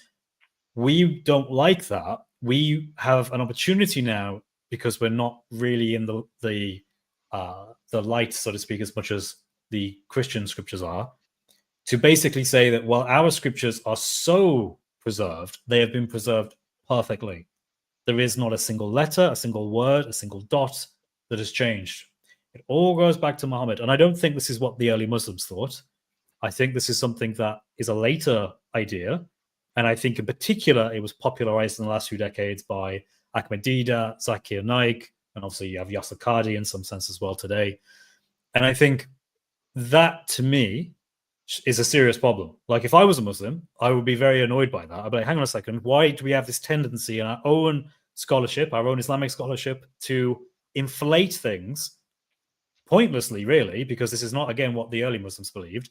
It isn't necessary to even hold to this, but we're going to say it anyway because we want some kind of polemical argument that puts us one step above Christians. You know, like, oh, don't look at those Christians, look at their Bible and all XYZ and this textual scholarship in Bar Ehrman and all these scary things. Whereas we have perfectly preserved, trust me, bro, there is no issue. What other Arabic Qurans? There's only one. Take it or leave it. That's kind of how I feel we have ended up in the modern day. I don't like that. I don't like people being lied to. Because I do think ultimately there has to be some accountability for this idea, because it's very easily demonstrable that you can demonstrate this very quickly to be false. I mean, Yasakadi's book, it's like an introduction to the sciences of the Quran, very basic level. You pick it up and even he's saying in there, yeah, you know, there is this aruf, we don't know what it is. Here are some ideas, take it or leave it. But then when it comes to more popular things, YouTube channels, lectures to popular audiences, anything that's broadcast on TV, then you start to hear funny perfect preservation claims being made. I think your point, Rob, is actually quite interesting because you're right. I don't think from early Islam you're gonna have that, as you put it, the sort of like biological tracement back to like the original source material that then like diverges off into these different branches that still allow you to retain the identity of the original. And I think the reason behind that is whether intentionally or unintentionally, the early Muslims, at least according to the hadiths that we have, saw it as a strength to sort of like sanitize that tree, like down to a single cell that they viewed as being uncorruptible. But just to clarify, yeah, not a single cell, more like a single clade stem or line. Yeah. And assuming that is a way you can get back to an original biological ancestor or something. The answer is no way. You need the whole tree. You need exactly. Yeah. So it appears that they saw it as a strength, but in reality, it may not have panned out that way. Nice. I'm going to quickly show some super chats because we have had a couple more. Inquisitive Mind. So Inquisitive Mind, the YouTube video that I showed earlier, where it was Marin Van Putten, and also a clip from Blogging Theology and the guy that you say was a flat earther on there. That clip was from this channel, Inquisitive Mind. He does amazing stuff. He finds different interviews, different videos where you have scholars giving their actual academic perspective on aspects to do with Islam, particularly in terms of the Quran. And he illustrates this. So if a scholar says something, then, you know, that contradicts the standard Islamic narrative as we know it today, there is a very high likelihood it is recorded on Inquisitive Mind. So I would encourage you all to go and check out his channel. Some amazing stuff there. So he says, the Quran's inimitability claim can be met by ChatGPT 4. So yes, in my mind, inimitability is subjective in this context because the Quran doesn't define what that means. I don't think it's clearly given in any tradition, really, either the Sunnah or the Quran. Produce a surah like this. Yeah, produce a surah like it. Okay. Well, unless you give me criteria, that's subjective. And when criteria is introduced, you end up basically doing very bad things. Like you end up sort of putting the Quran in the category of actually it's not that great because you struggle to define exactly what it is about the Quran that makes it great. I think if you really wanted to keep this and to give and to sort of like strongman this position, you would probably just say it's a mystery. It can't be known. It is somehow set apart in a way that is unidentifiable. But the issue even with that is the Quran uses it as a claim, as an actual challenge. So why make a challenge if it's like wrapped in mystery and can't be resolved in some meaningful way, in some objective way? That's the issue I have with this. So I think you're right. It is. Go on, Rob. Just Chris, could you? Maybe it's a philosophical. I'm hitting a brick wall in my mind, but does this argument make any sense by Muslims? Oh, actually, no, it is in the Quran, isn't it? I mean, produces. Yeah, it's one of the arguments the Quran makes for its own validity in a sense. But I've tried, like I've even asked Muslims to explain this logically to me. How does that make any sense? Like, for example, Einstein's field equations leads to this thing, and I'll use an equation everyone knows, E equals mc squared. without modifying the parameters. So produce an energy mass equivalence like it. So if I understand this argument correctly, it's like saying I need to come up with a novel, brand new thing that Einstein himself didn't think about. That will supersede equals MC squared. I think it's even more complicated than that, because how do you even know that's the metric? Like, how do you even know? You don't have any standard. That's the issue. There is no standard. That's why I'm hitting this, because I know for a fact that equal to MC squared is a fact. I can't suddenly just compete with it. No, it's a fact. Well, and let's say you bring up another theorem. It's a different theorem, so it can't ever really be comparable. So you're correct. It's a.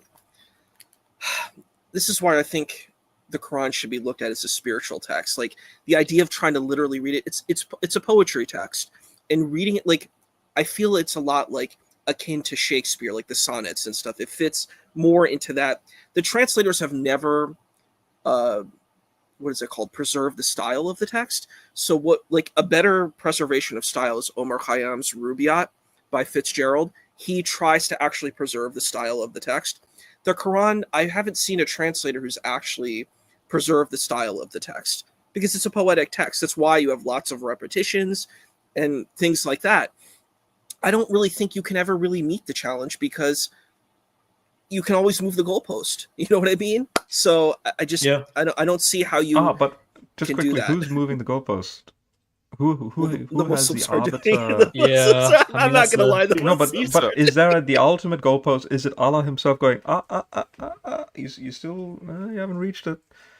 Like, Isa, in a sense, if you take it as being majorly like poetic or spiritual, in a sense, could it be like I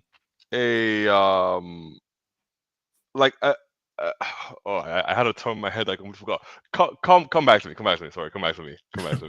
I was just going to say, it seems to me like it would actually make more sense if the book did stop at Allah, because then at least there's some, like, hey, human beings, you don't have to come up with criteria, but because it is a challenge and they do say that they can have some standard for it, then it becomes bizarre. Because I mean, I went, I've gone to Speaker's Corner and asked people this, and you could just break it down. It's like, okay, so it has to be in Arabic, yes?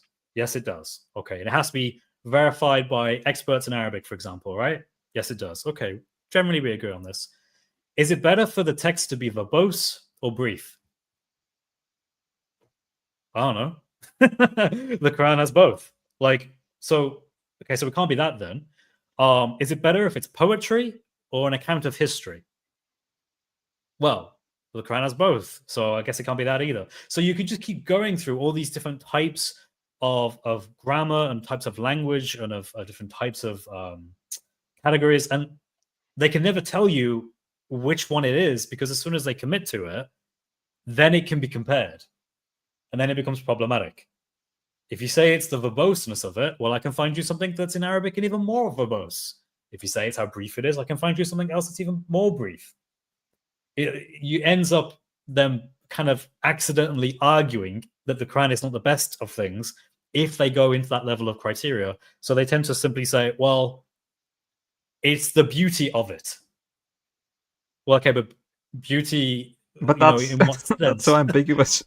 It's very ambiguous. To be fair, I do think there is an objectivity to beauty, but I would argue that that's very, I mean, it seems clear to me that I can think of alternatives. And I also think the Qira'at is kind of a way of dealing with this, right? If there are different Qira'at, different recitations that are valid Quran, have they met the challenge? Because they had one variant, one Qira'at, and then there's another one with a slightly different change that is just as beautiful, just as amazing. Does that matter? It seems weird. I mean, is then there of course you have to compare. Is there a? Oh no, I was just going to say, is there a Klingon ayah? Produce a ayah like this Klingon language?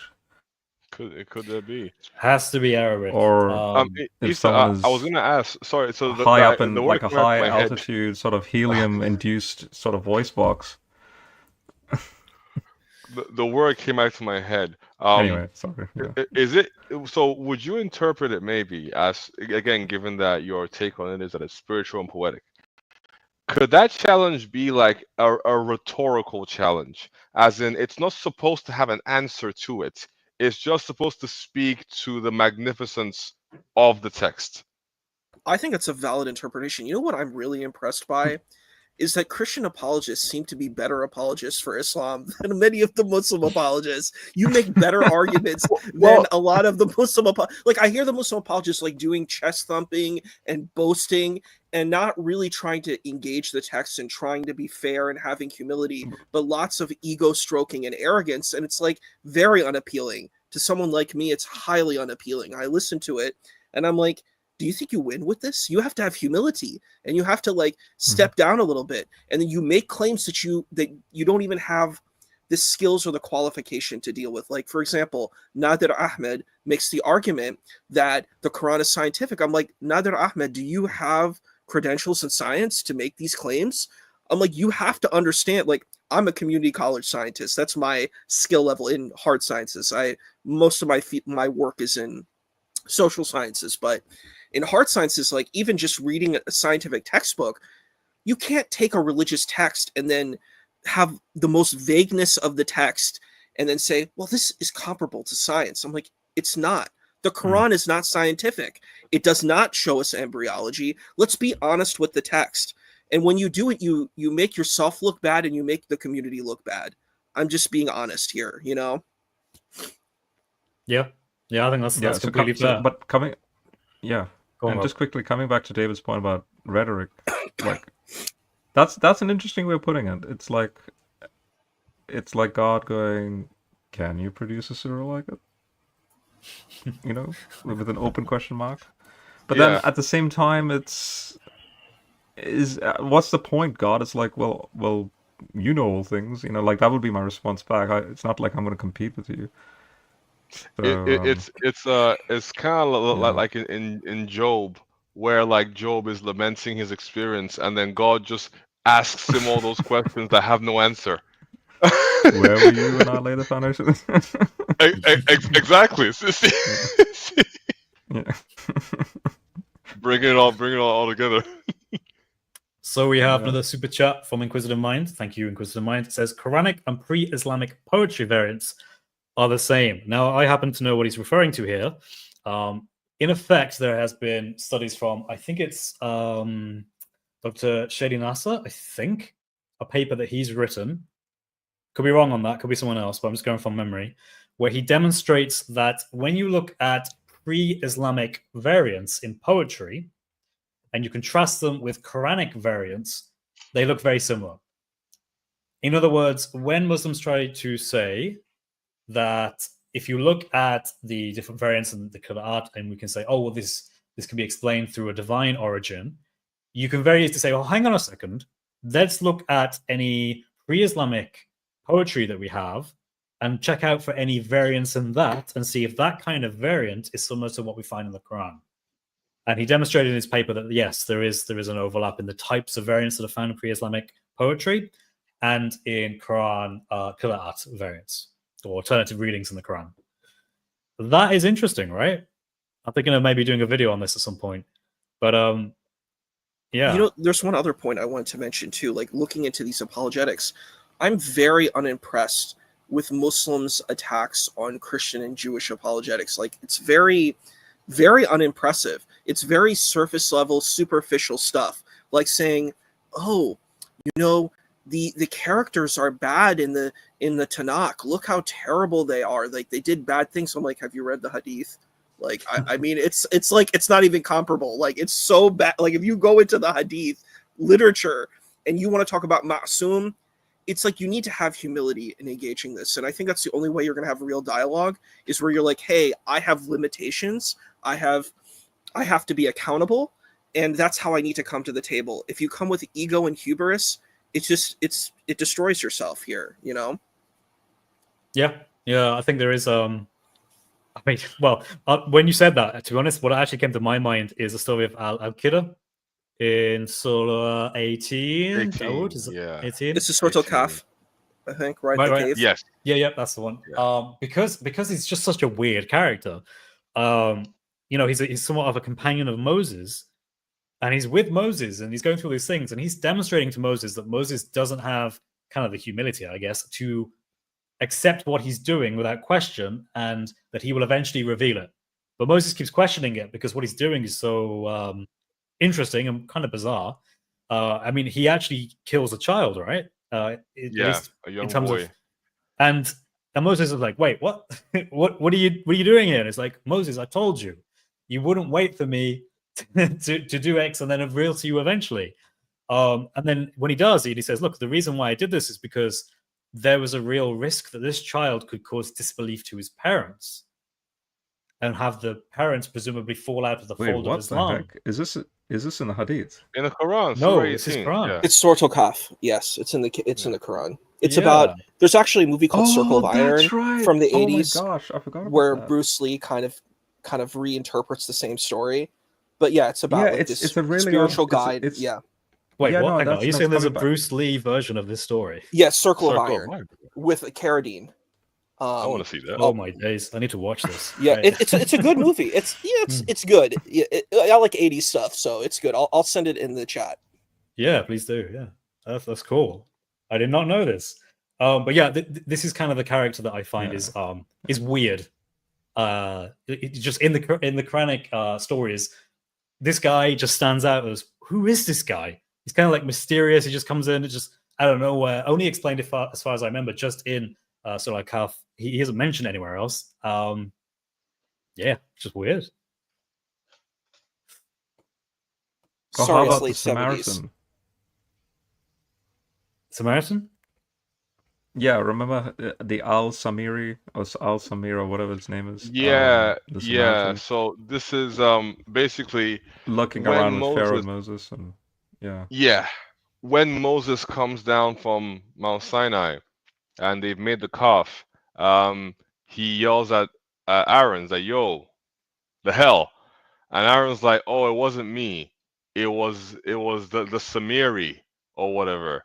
And then I guess that's supposed to mean like the Samaritan. But the problem is Samaritans don't show up until way later when they're settled and then exiled, and then Samaritans mix with the Like centuries later, we're talking yeah, like who they mix post-exilic with? period, like Yeah, pretty much. Yeah. They mix it with like a different group, and then they spawn from that point on. But then for Yeah. some reason, in the Quranic telling, it has the character all the way back when they first left Egypt. It's very, and it also it alleviates the blame from Aaron for being complicit in the making of the golden calf, which is interesting. Interesting. Yeah. I think the Samiri is supposed to be Korach, right? Like it's supposed to be equivalent to Korach, right?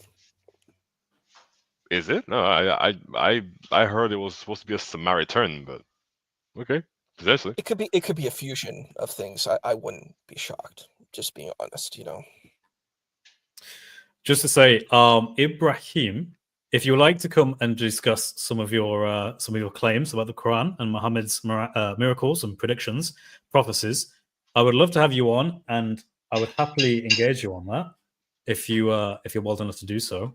The link is in the chat. Fair enough. we've had a good appetizer for 2 hours, so we need some action. Yeah. Come on. I did want to ask main Issa course just meal is- one. Yeah, I did want to ask Issa his opinion on a matter. So it was when you were talking previously about when Chris mentioned poetry, how there's similarities in some pre-Islamic poetry to some of the variants you see in the Qira'at. Obviously, this poetry would not be accessible to us today if it was not preserved by Muslims, because there's no reason why the art style wouldn't have been abandoned from the advent of Islam, or maybe they wouldn't have just been destroyed by like a ruler or something in some random year. So clearly they were preserved intentionally by Muslims. So with that in mind, do you find it interesting, and I have my own conclusion on this, but I want to know what yours is. Do you find it interesting that there doesn't seem to have ever been any efforts made by any Muslim to preserve the Torah and the Injil? I have my That's a reasons very- why I think that, but just out of curiosity, what do you think? That the poetry could not have survived had it not been for the Muslims. But then the Torah and the Injil weren't preserved by the Muslims, even though they know it's from Allah. And even though the Injil was written by Muhammad's family, if you accept that Waraka bin Nawfal Yeah. was actually writing down the Gospels, which is weird. To answer your question, I think that the original folks believed that the Torah and the Injil were preserved. And I That's think not, it's very, yes. I think That's it's what I think. weird when I keep hearing that this is a new thing for me, honestly, coming into the apologetics. I've always said, yeah, these are the true texts. The Baha'i take that same position. You know, the Mhm. Baha'i, the way that the Baha'i look at the Quran, they say, well, it's a spiritually inspired text and it has validity, and they see it the same way that they see the Torah and the Injil. That's the way that they look at it. And it's surprising. I think the Muslims kind of originally were sort of like the Baha'i and saw, you know, the Torah and the Injil just that way. It's like these are holy texts and you revere them. You may not read them, but you revere Yeah. them. You know what I And they're mean? not binding on us, but on those guys who we accept as being part of our tradition, but they have their own text. This stuff is for us to adhere by. Exactly. And I think that is a better Islamic apologetic than this position that it's corrupted and then mocking it and making fun of it. And I'm like, you do realize when you take that position, you take it all the way to its fruition, you're mocking God.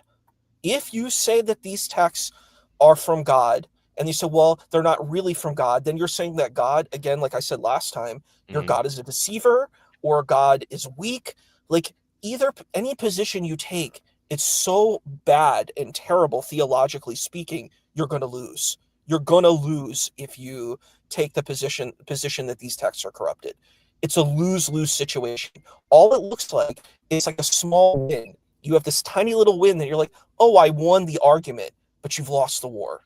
You won the battle, you lost the war. So it's a very bad position, in my opinion. And I'm actually writing a paper against Tahrif. I'm arguing against the Tahrif position at my school. That's going to be my final paper for one of my classes, because I'm like, this Tahrif position is very bad, it's very stupid, and it needs to be abandoned quickly. If you when you write that, I would love to read it. If you want to send it my way once you've I'd love to. done it. I'd love to. Yeah, absolutely. Just like John Fontaine is supposedly writing a book with his perspective on the Islamic dilemma, trying to solve it. So as soon as he finishes that, I'm going to buy his book, and then I'm going to read his book, and then I'm going to write about his book. So I was going to get in yeah, response to John. because I was like, well, I've invested so much of my time reading into this. I feel as if I probably should be the guy that reads his book and responds. To be honest, so. I'm surprised. To be honest, I'm surprised he even has the time to write the book, considering he boasts to me that he has multiple women married to. Oh, really?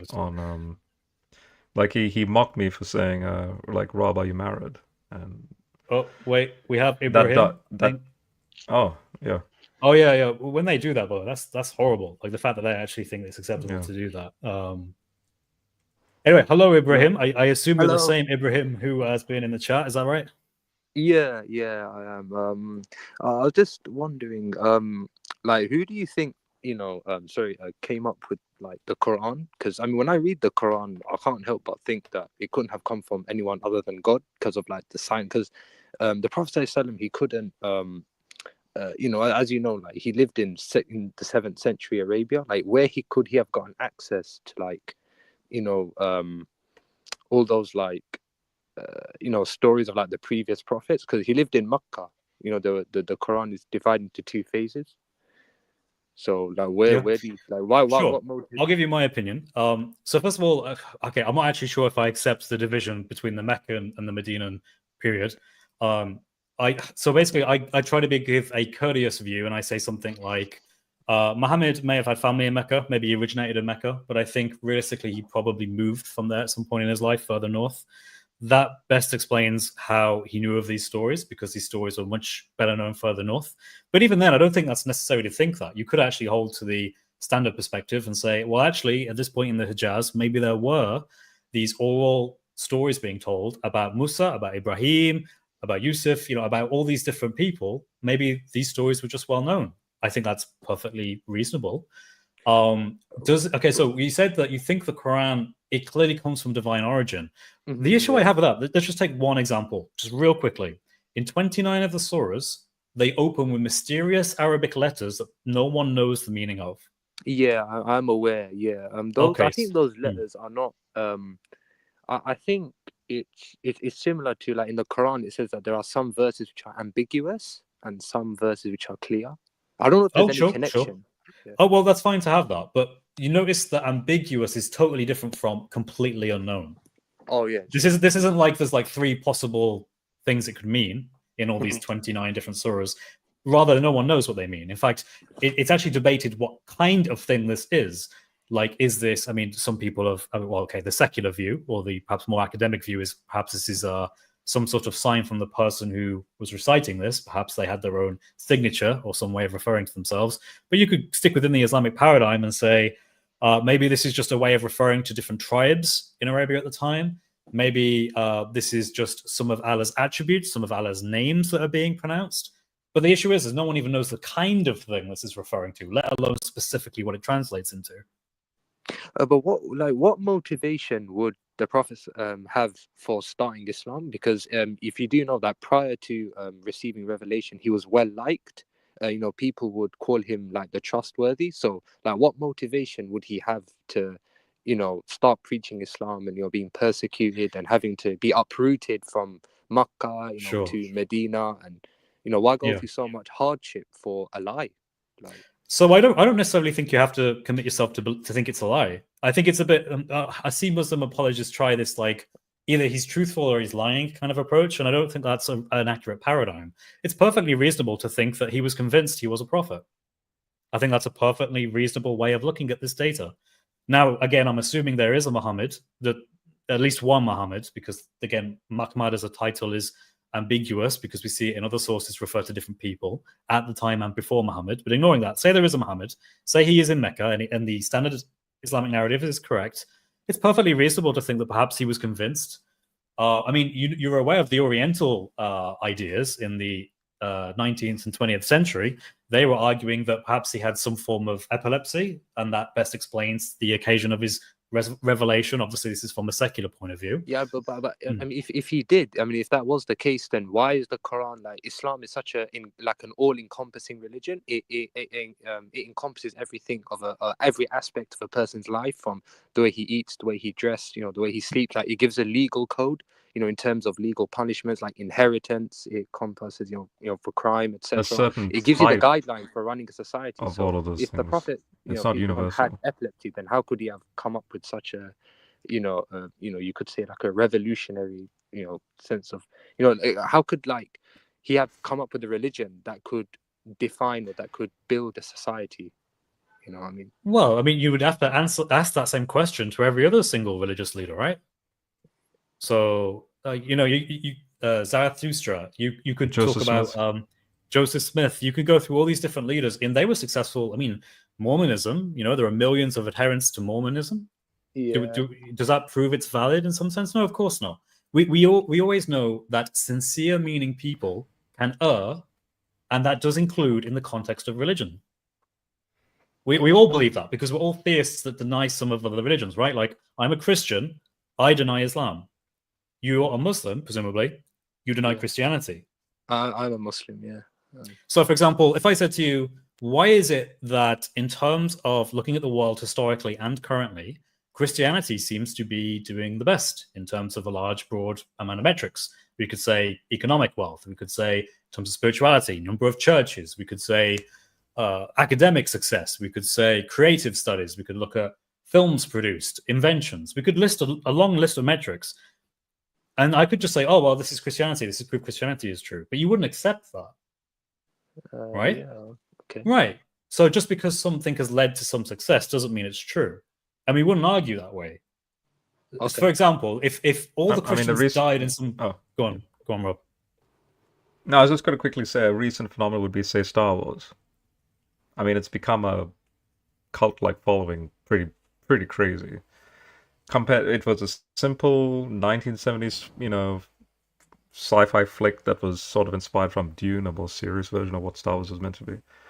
And then it became this massive phenomenon. Like it's become practically a religion now, like Jediism, for example. It is a religion. And Chris And Star mentioned Trek too. Joseph Smith. Yeah, so Chris brought up Joseph Smith. Same argumentations Mormons use for Joseph Smith. He was honest. He was uneducated. He apparently stumbled across these golden tablets in what's called Reformed Egyptian.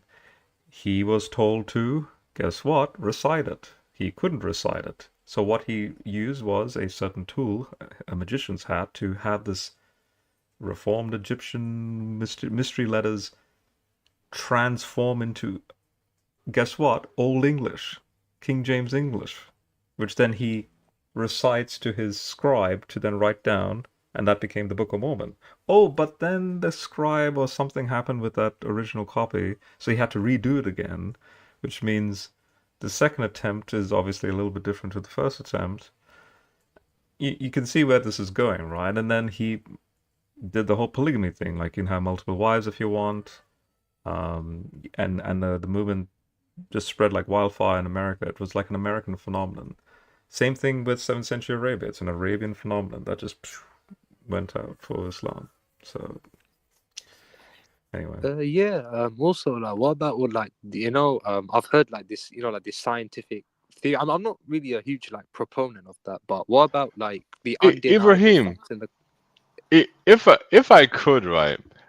It seems that you bring up something, an answer is given, and then you just don't even bother interacting with the answer. You just sort of move on to the next thing. I don't find those answers convincing, because like I mean, the Quran could you push back on it, maybe? I don't know. Like, for example, like the Quran mentions like the expansion of the universe. Like, I mean, the Quran. No, but you moved on to a different point.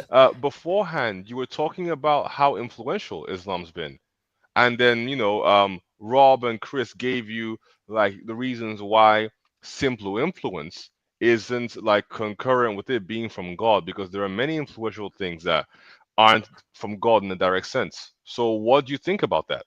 Instead of just jumping over to something else. And just quickly, I want to clarify to Ibrahim with the way Chris is answering the questions. Ibrahim, I'm trying to model. So David here is coming from a sincere place. What he's technically trying to say in regards to what Chris and I are saying is the questions you raise, immediately you have these blind assumptions. Take a step back and literally critically criticize your own question and think, do I have any blind spots in these statements? So, for example, when you say things like, but he's this illiterate guy, ergo, it's a miracle that the Quran exists. No, that's a quantum. You immediately jump assuming just because he's illiterate, ergo the Quran is a divine. You can't make that leap. The point is, okay, let's just say he's illiterate, and then we analyze the Quran. But then the Quran is found wanting in a lot of the stories that it does speak about in regards to history in general. So then we are just left with, well, it's like the blind leading the blind. We have a genuine illiterate guy and false stories in the Quran, but it's a miracle anyway that he was able to regurgitate false stories anyway. Like, do you try and see where I'm coming from and where Chris is coming from like I think a like, self-critical analysis of the statements that you're making? Yeah, but my quandary is that where would he have gotten access to those stories? Because there's no record of him like ever. I mean, in Makkah, there's no record. But notice the with... statement you're just saying. Yeah, but the statement you're just saying, you're already assuming a lot of things to be true for you to make these, to make this the question to begin with. How about the fact that, what if the notion that he's illiterate is not true? What if he's actually a guy that?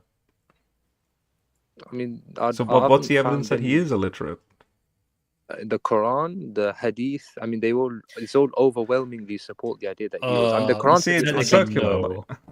Well, even the Quran uses the word ummi, I think it is. Yeah, ummi. I know it has multiple meanings. Yeah, exactly, right? So it could mean unlettered, like illiterate. But it could mean Gentile.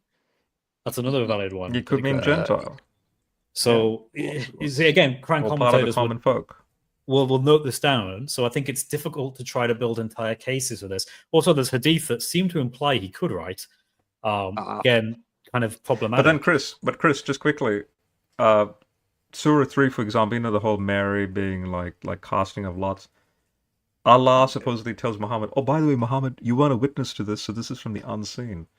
So, in some weird sense, it's like Muhammad genuinely doesn't have any information about the happenings of how Mary became the guardian of Joseph, right? But then, now, with a sense of hindsight, now that we have the Proto-Evangelion text, it's no longer an unseen story. It's right there in writing, and it's verbatim regurgitated into the Arabic in the Quran, and it's like, that's a little bit odd. How can this illiterate guy verbatim plagiarize that text, right? So anyway, Do you mind if I Ibrahim, chip in? Yeah, go for it. I wanted to piggyback off this a little bit. This is why I think we need to escape these exceptional claims. I don't think it helps. I don't think it helps the argument very well, because if we make exceptional claims, what happens is you can find rational answers. Like, for example, there was a person named he was the magician James Randi, and he would reveal all these people who did, like, they claimed to do magic, but then he revealed how they were able to do the things that they were doing. And he put like a $100,000 challenge, and no one was able to meet it. So in this situation, instead of saying, well, he had this exceptional thing, well, he was a merchant that went and spoke with other people. It's quite possible that some of the information could come from there. I think we need to get out of this kind of space of trying to hold these exceptional standards, because once we look into these exceptional standards, they can be met, and then the whole thing can fall apart. And I think that's just not a good way to base your faith on. You know what I mean? Like, I don't think you should base your faith on that type of perspective, you know? Isa, can you clarify to me, Sure. when Muhammad started off his prophethood, and then news reached certain Jews like, oh, there's a prophet in town, so to speak. And apparently he's getting information from God directly because he's this uneducated guy. So then the Jews, according to the story, the Jews were like, this is going to be an interesting test. If he's getting genuine revelations from God, and God knows true stories from false stories, well, we'll test him on the 7 sleepers, and we'll test him on Dhul Qurnayn. And then Muhammad, according to the story, Muhammad goes, I'll give you the answer the next day. But apparently it took him 15 days for him to come up with the answer. And when he came up with the answer... I think that's because the Quran says that the Prophet doesn't speak except by revelation. So the reason why he waited was because he had to... Okay, that's all. Yeah. Okay, okay, fine. Let's just say it took him 15 days. Whatever. The point is, Surah 18 is basically what Muhammad would have said in response, where he agrees with the historicity of the 7 sleepers and that there was a Dhul Qurnayn running around seeing the sun set and seeing the sun rise. But what was the Jews' response? They immediately goes, aha, he is false because we chose those stories knowing that they are false stories. So, in other words, a true prophet, right, who is genuinely illiterate, but at the same time genuinely receiving true knowledge from God, if he responded saying, no, there is no such thing as a Dhul Qurnayn, or there is no such thing as the 7 sleepers, they would be impressed, because how would a guy who's illiterate know that those stories are false if he gave the answer saying that they're false? Instead, Muhammad goes along with it. He goes along and agrees with the 7 sleepers and the Dhul Qurnayn story. So that immediately they're like, well, no, he's not getting a revelation from God because he agrees with these stories. Let's base this down to like a basic level here. The Quran contains within it accounts that we know come from other sources that predate the Quran, some by many hundred years. The Quran quotes them and assigns to them some validity of its historicity, but we know they were never considered historic in nature. And Rob gave the account of the seven sleepers of Ephesus. So why does the Quran, Ibrahim, take from other sources and borrow from them and attribute it to the speech of Allah?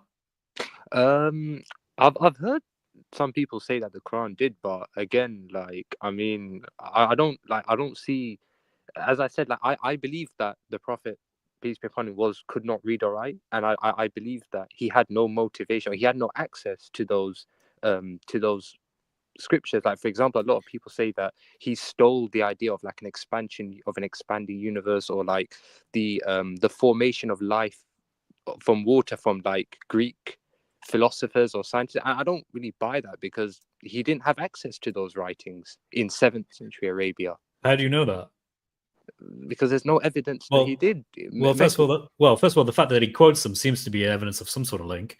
But you also seem to think that he has to be able to read it. Why can't he just hear it? Because I mean, again, I don't think there's anyone around him who knew those scriptures. I mean, none of the companions, like none of the Sahaba ever doubted him. Like, I mean, he had like, I think, hundreds of thousands of followers at the conquest of Makkah. He had hundreds of thousands of followers, and none of them ever doubted him. So okay, wait. First of all, no, I'm pretty sure there were some people who were Muslim then left Islam according to your own traditions. I know. But the majority of people doubted Muhammad immediately. Like in the early stages, according to the Islamic tradition in Mecca, he was persecuted. He wasn't listened to. He had to rely on Abu Talib and other members of his family to protect him from the pagans of his time, because they didn't trust him at all. In fact, the Quran is full of verses that talk about how Muhammad is just quoting things from other sources. The Quran even records that they called him the ear.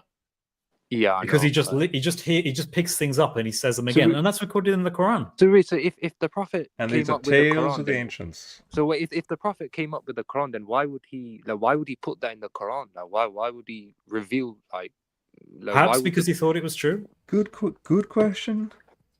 I mean, the problem is that be critical with that question. No, sorry, Chris. Yeah, be critical. Like, just think. Is it not possible that he heard these as oral traditions? Because again, let's grant he couldn't read or write. So he's hearing in part of Arabia. Arabia, by the way, had a reputation for being a land of heresy at this point in time. There are many heresies that came from Arabia. And there were many you can find in northern Arabia and southern Arabia in Yemen. There were cases of Jews living there and Christians. We don't contest that in the north and south there are Jews and Christians.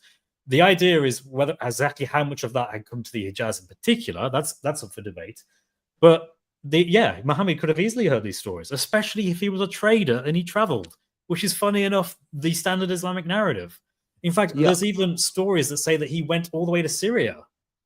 Yeah, I think the regions that he traveled to was only Syria. I'm not sure of any other region he went to, because he wasn't like a huge trader. He was more of a small-time trader. So, and also, what about the fact that the Quran actually rebukes the Prophet in several verses? Like, for example, Surah Abasa, the Quran says it rebukes the Prophet for turning away from the blind man. So if the Prophet, peace be upon him, came up with the Quran, then why would he say that about himself? I don't get it. First of all, I don't think it's quite accurate to say that Muhammad himself came up with the Quran. I think it had a much more organic and lengthy process to how the Quran originally came to how we understand it today. Again, you're thinking that the only solution here is either Muhammad is completely true or that he was a liar. I'm saying no. There's plenty of middle ground there, where Muhammad actually is a real person who did live in Mecca, who genuinely thought he was a prophet, but of whom made errors when he gave recitations of this Quran. That, I think, perfectly explains why he attempts to talk about previous scriptures, the Torah and the Injil, but he gets the stories are slightly different. Probably because he's heard them through oral tradition. And oral tradition tends to pick up variants, as we've long known academically. This is a completely sufficient explanation. It doesn't require us to elevate Muhammad to a very high level. It allows us to look at this in a historic perspective, to look at the earliest manuscripts, any rock inscriptions, anything we want to, even critically evaluate the standard Islamic narrative. We can do all these things. And this, I think, best explains the Quran. It best explains Muhammad. It best explains the early origins of Islam. I think when you start saying things like he couldn't read or write, so it must have been divine. Why would he intentionally fabricate all this stuff? It's either that or he was completely truthful. I'm like, no, you're intentionally not thinking of it critically, and you're taking what someone has probably told you as gospel. Forgive the pun. You know, when really you should be like, well, let's look at this critically here. I'm being told that there was someone called Muhammad who did X, Y, and Z and taught X, Y, and Z. Is that most likely that he was a real prophet from God, or is there another explanation for what's going on here? Is it possible that he had heard things, thought he was a prophet, tried to give his account of the truth as best as he could, but erred because he wasn't a prophet, he was just a man? Is that not possible?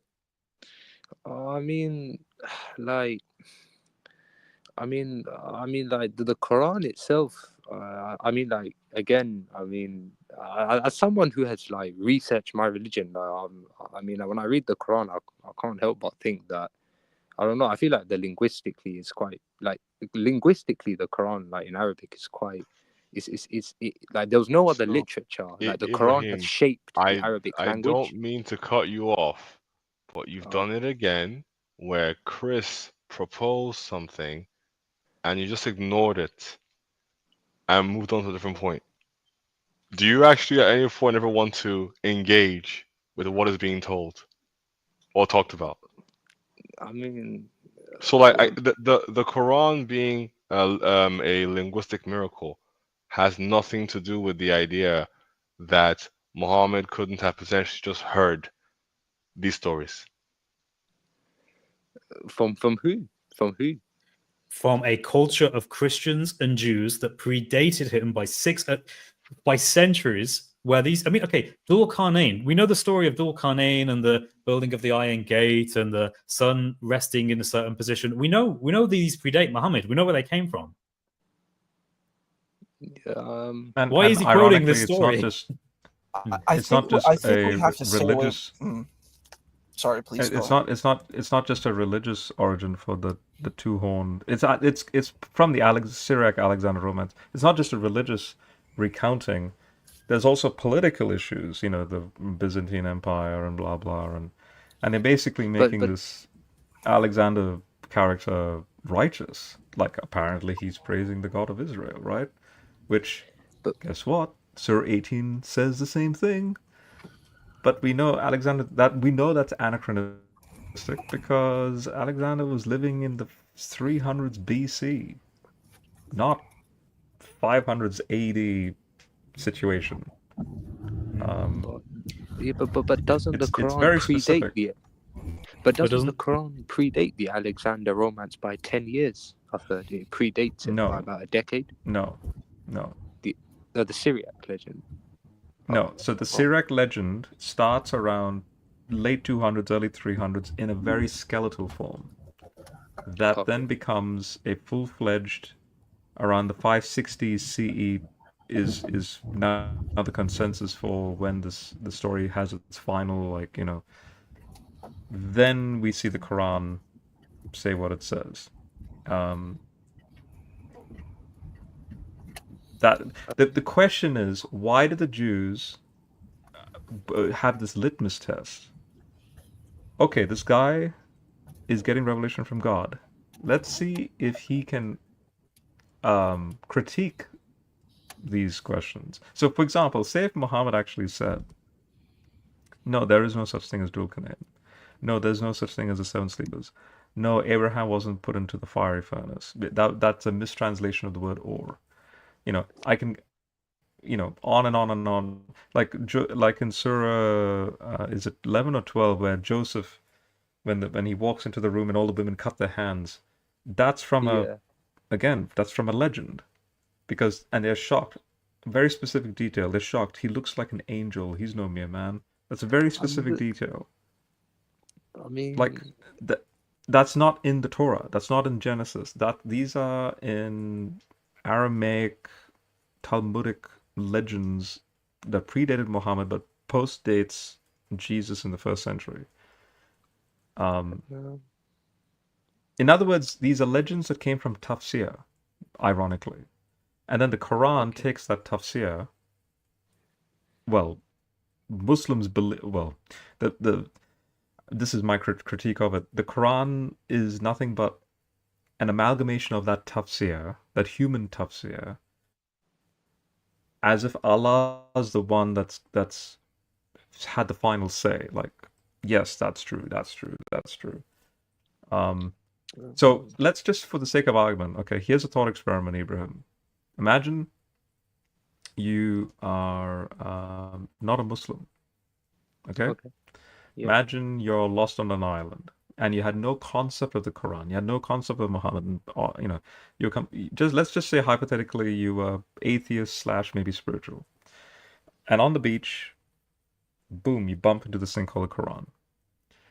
Now, let's just say you open the book and you're like, oh, interesting, apparently this is recounting history, because it does speak about, say, the house of Moses, the house of Abraham, and like in Surah 3. Surah 3 in Imran over there. Let's just say on this island you then come across a supercomputer, a vast library there in the middle of the island. Now, obviously, if you have an intriguing mind, you'll be like, ooh, here's my opportunity to really learn about history. Okay, this can include, say, the universe, the history of the universe. Okay. What will you then do? You will then compare, like as if you're comparing notes. You compare the Quran's version of history.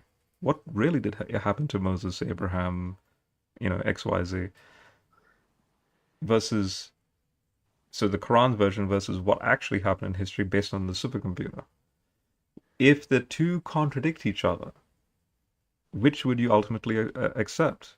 The Quran's version or the supercomputer's memory of history? I mean, to be fair, I mean that analogy wouldn't. I don't really know how it would work, because if I was living on an island, I wouldn't really know what a supercomputer is. I mean, it's a bit. I don't. I think that's a very.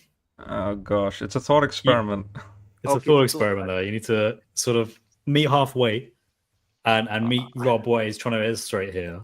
But I wouldn't really know, like, if I was, again, I mean, I don't know. I mean, this isn't... The reason why I'm saying supercomputer is because the supercomputer will take you through the simulations. It'll actually, if you can even put like a virtual headset on, and it doesn't have to be an instant, like one evening homework preparation. You could spend years on this island learning from the supercomputer about everything you need to know about life.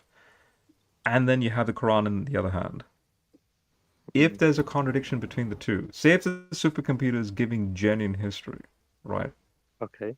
If the supercomputer contradicts the Quran, then what does that imply about the Quran? I mean, well, obviously, I'm not going to say that the Quran is wrong. I'm not going to say that. I mean, I can't really. But you see, Ibrahim, this is why. Rob, you're then stuck. This is the cognitive dissonance kicking in. Rob, can I give a simpler example? That's even as a Christian, analogous. I would say if the Bible contradicted history, I'd be like, yeah, the Bible's wrong. Like, I know, but obviously, I can't say. I'm not gonna get lightning struck. Can I give a simpler example, Rob, that is analogous to Muhammad and the challenge from the Jews? Ibrahim, very simple question. Yeah. If tomorrow I claim to be a messenger of Allah and word got around, and then the Muslims came to me and asked me 3 questions.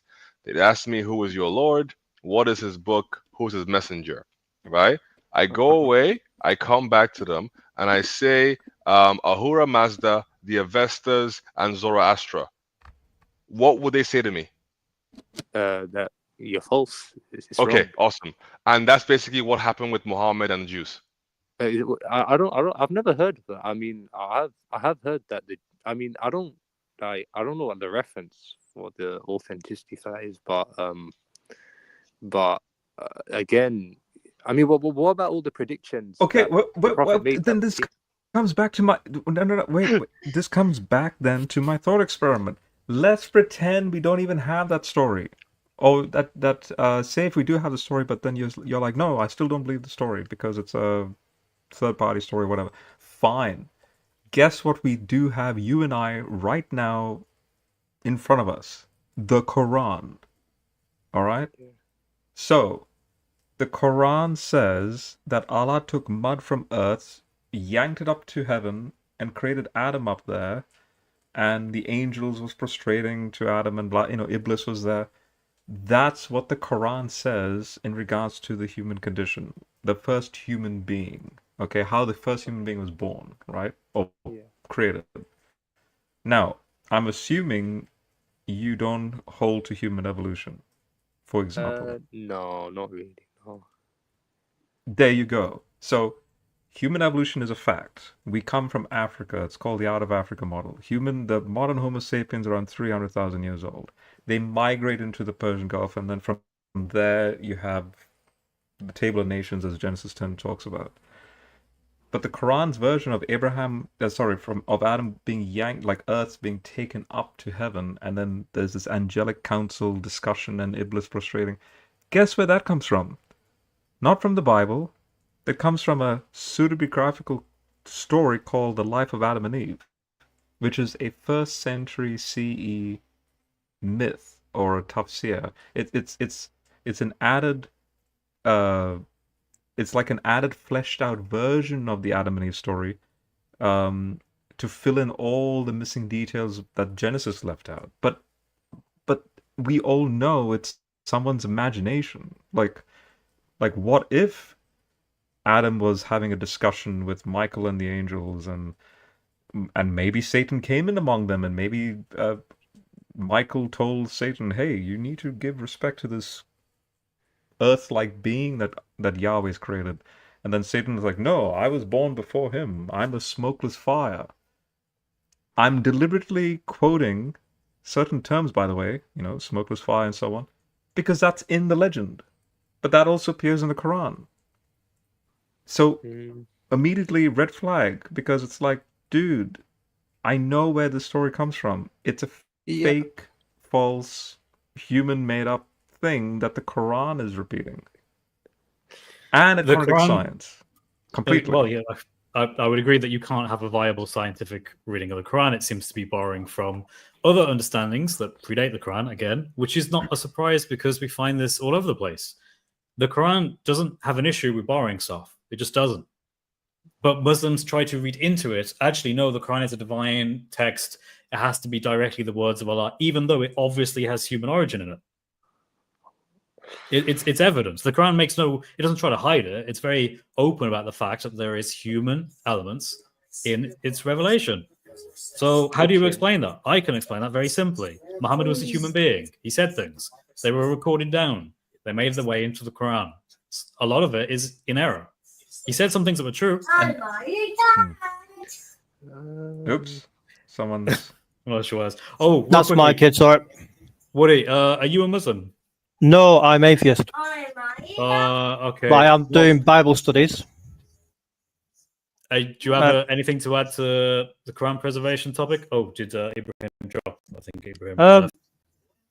When you go back to the Torahs, the word prophets that made prophecies of hardship, didn't they? Of how the Jews will have a hardship, they'll have a trial, and then they'll go back and they'll succeed. What prophecies did Muhammad make if he was a prophet? Yeah, well, he doesn't really. At least it doesn't seem clear in the Quranic text. That's yeah. It's a good point that he doesn't have any prophecies that seem to go in his favor. Now, Muslims will try and say certain things are prophecies, but when you investigate it, I think there are better alternative explanations for that are again much more simpler, that don't involve reading into the text. Yeah.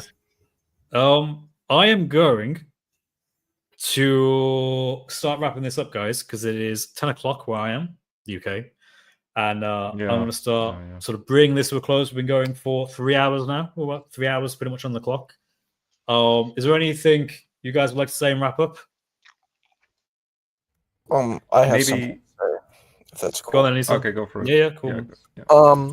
So I think this is really important. I think this conversation is really important. And I think it's an important question theologically. Where do you situate your faith? And I think if you situate your faith on saying, well, my text is the best text, and, I have all these exceptional claims, like I have the best science, it's going to fail you. And that's not, I don't think that's where you should situate your faith. You should situate your faith in a different place. I would say things like ethics, morals, spirituality. These are more, I think, stronger places to hedge your theology. But if you're saying, well, my book is the most special book and you don't know about any other books and then you do faulty polemics about other books, I don't think that's a really good place to be, theologically speaking. I also think it's not good, theologically speaking, to say, well, make lots of heavy claims and not really have the skill set to even engage these claims. And then when your claims are challenged, not really being able to assess them, but then kind of like trying to use circular reasoning and then basically doing tu quoque and saying, well, what about like the problems with my position? I'm going to go and see the problems of other people's positions. This is the thing that I've been seeing a lot in this space, in these spaces of apologetics. And particularly, I'm going to be very transparent within the Muslim community, which I think it's really sad and it's disappointing. And I think that the apologetics are just not good. And I'm just very disappointed. That's really all I can say about it. And I'm honestly going to say, I think the Christians are doing a much better job in the apologetics. And I think I've watched your video, Chris, where you talk about that all the Muslim apologists are running away. And I think it makes sense because they're not putting their faith in a good place. They're not hedging their faith in a strong place. And that's why it's kind of collapsing, because when you just say, my text is the best text of all time, and then you find out that this is not necessarily true, and you make these very high and mighty claims, and then you can't actually back up those claims, you look not too very intelligent. You don't look like a very intelligent person. And I think that's just, it's tragic and it's sad. So, thank you for having me on the panel. I appreciate it. Of course. And Yeah, it's a pleasure having you, man. I just feel sad. I feel sad about, what I see. But if you keep talking this way, you're going to get accused of being like a secret Christian. So you might as well want to reaffirm that you are Muslim. Just sit harder again for us. Or you could be like, hey, maybe this is a good time to look at this Christianity thing, Maybe. But in all seriousness, Issa, thank you for coming on the stream. You're very well spoken and you're very polite, and I always respect that. I always look for people who I can have conversations with that go into very deep topics, and you can follow that. And obviously, like you say, you're getting a master's degree in Islamic studies, or you're studying too, and that's amazing stuff. So yeah, you're always welcome to come back on whenever you want, Issa. And thank you for being here. Issa, you should write a book one day so I can quote you as an authority.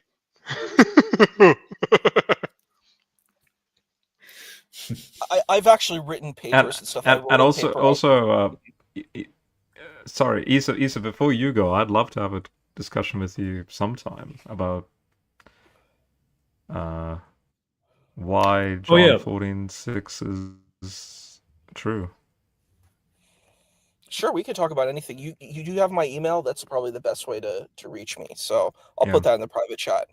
Anyway. Yeah, Rob does have a YouTube channel. Yeah. I just want to brag about Rob's YouTube channel. He has Sentinel Apologetics. He does absolutely amazing videos. I have learned a lot from his studies, the content that he makes, and also, to be honest with you, his live streams where he gets into conversations with other Muslims and people from other perspectives. I thoroughly enjoy that. You guys should check him out at Sentinel Apologetics. Thank you, man. David doesn't have a channel. Am I breaking up? Because David is boring. Maybe I'm breaking up.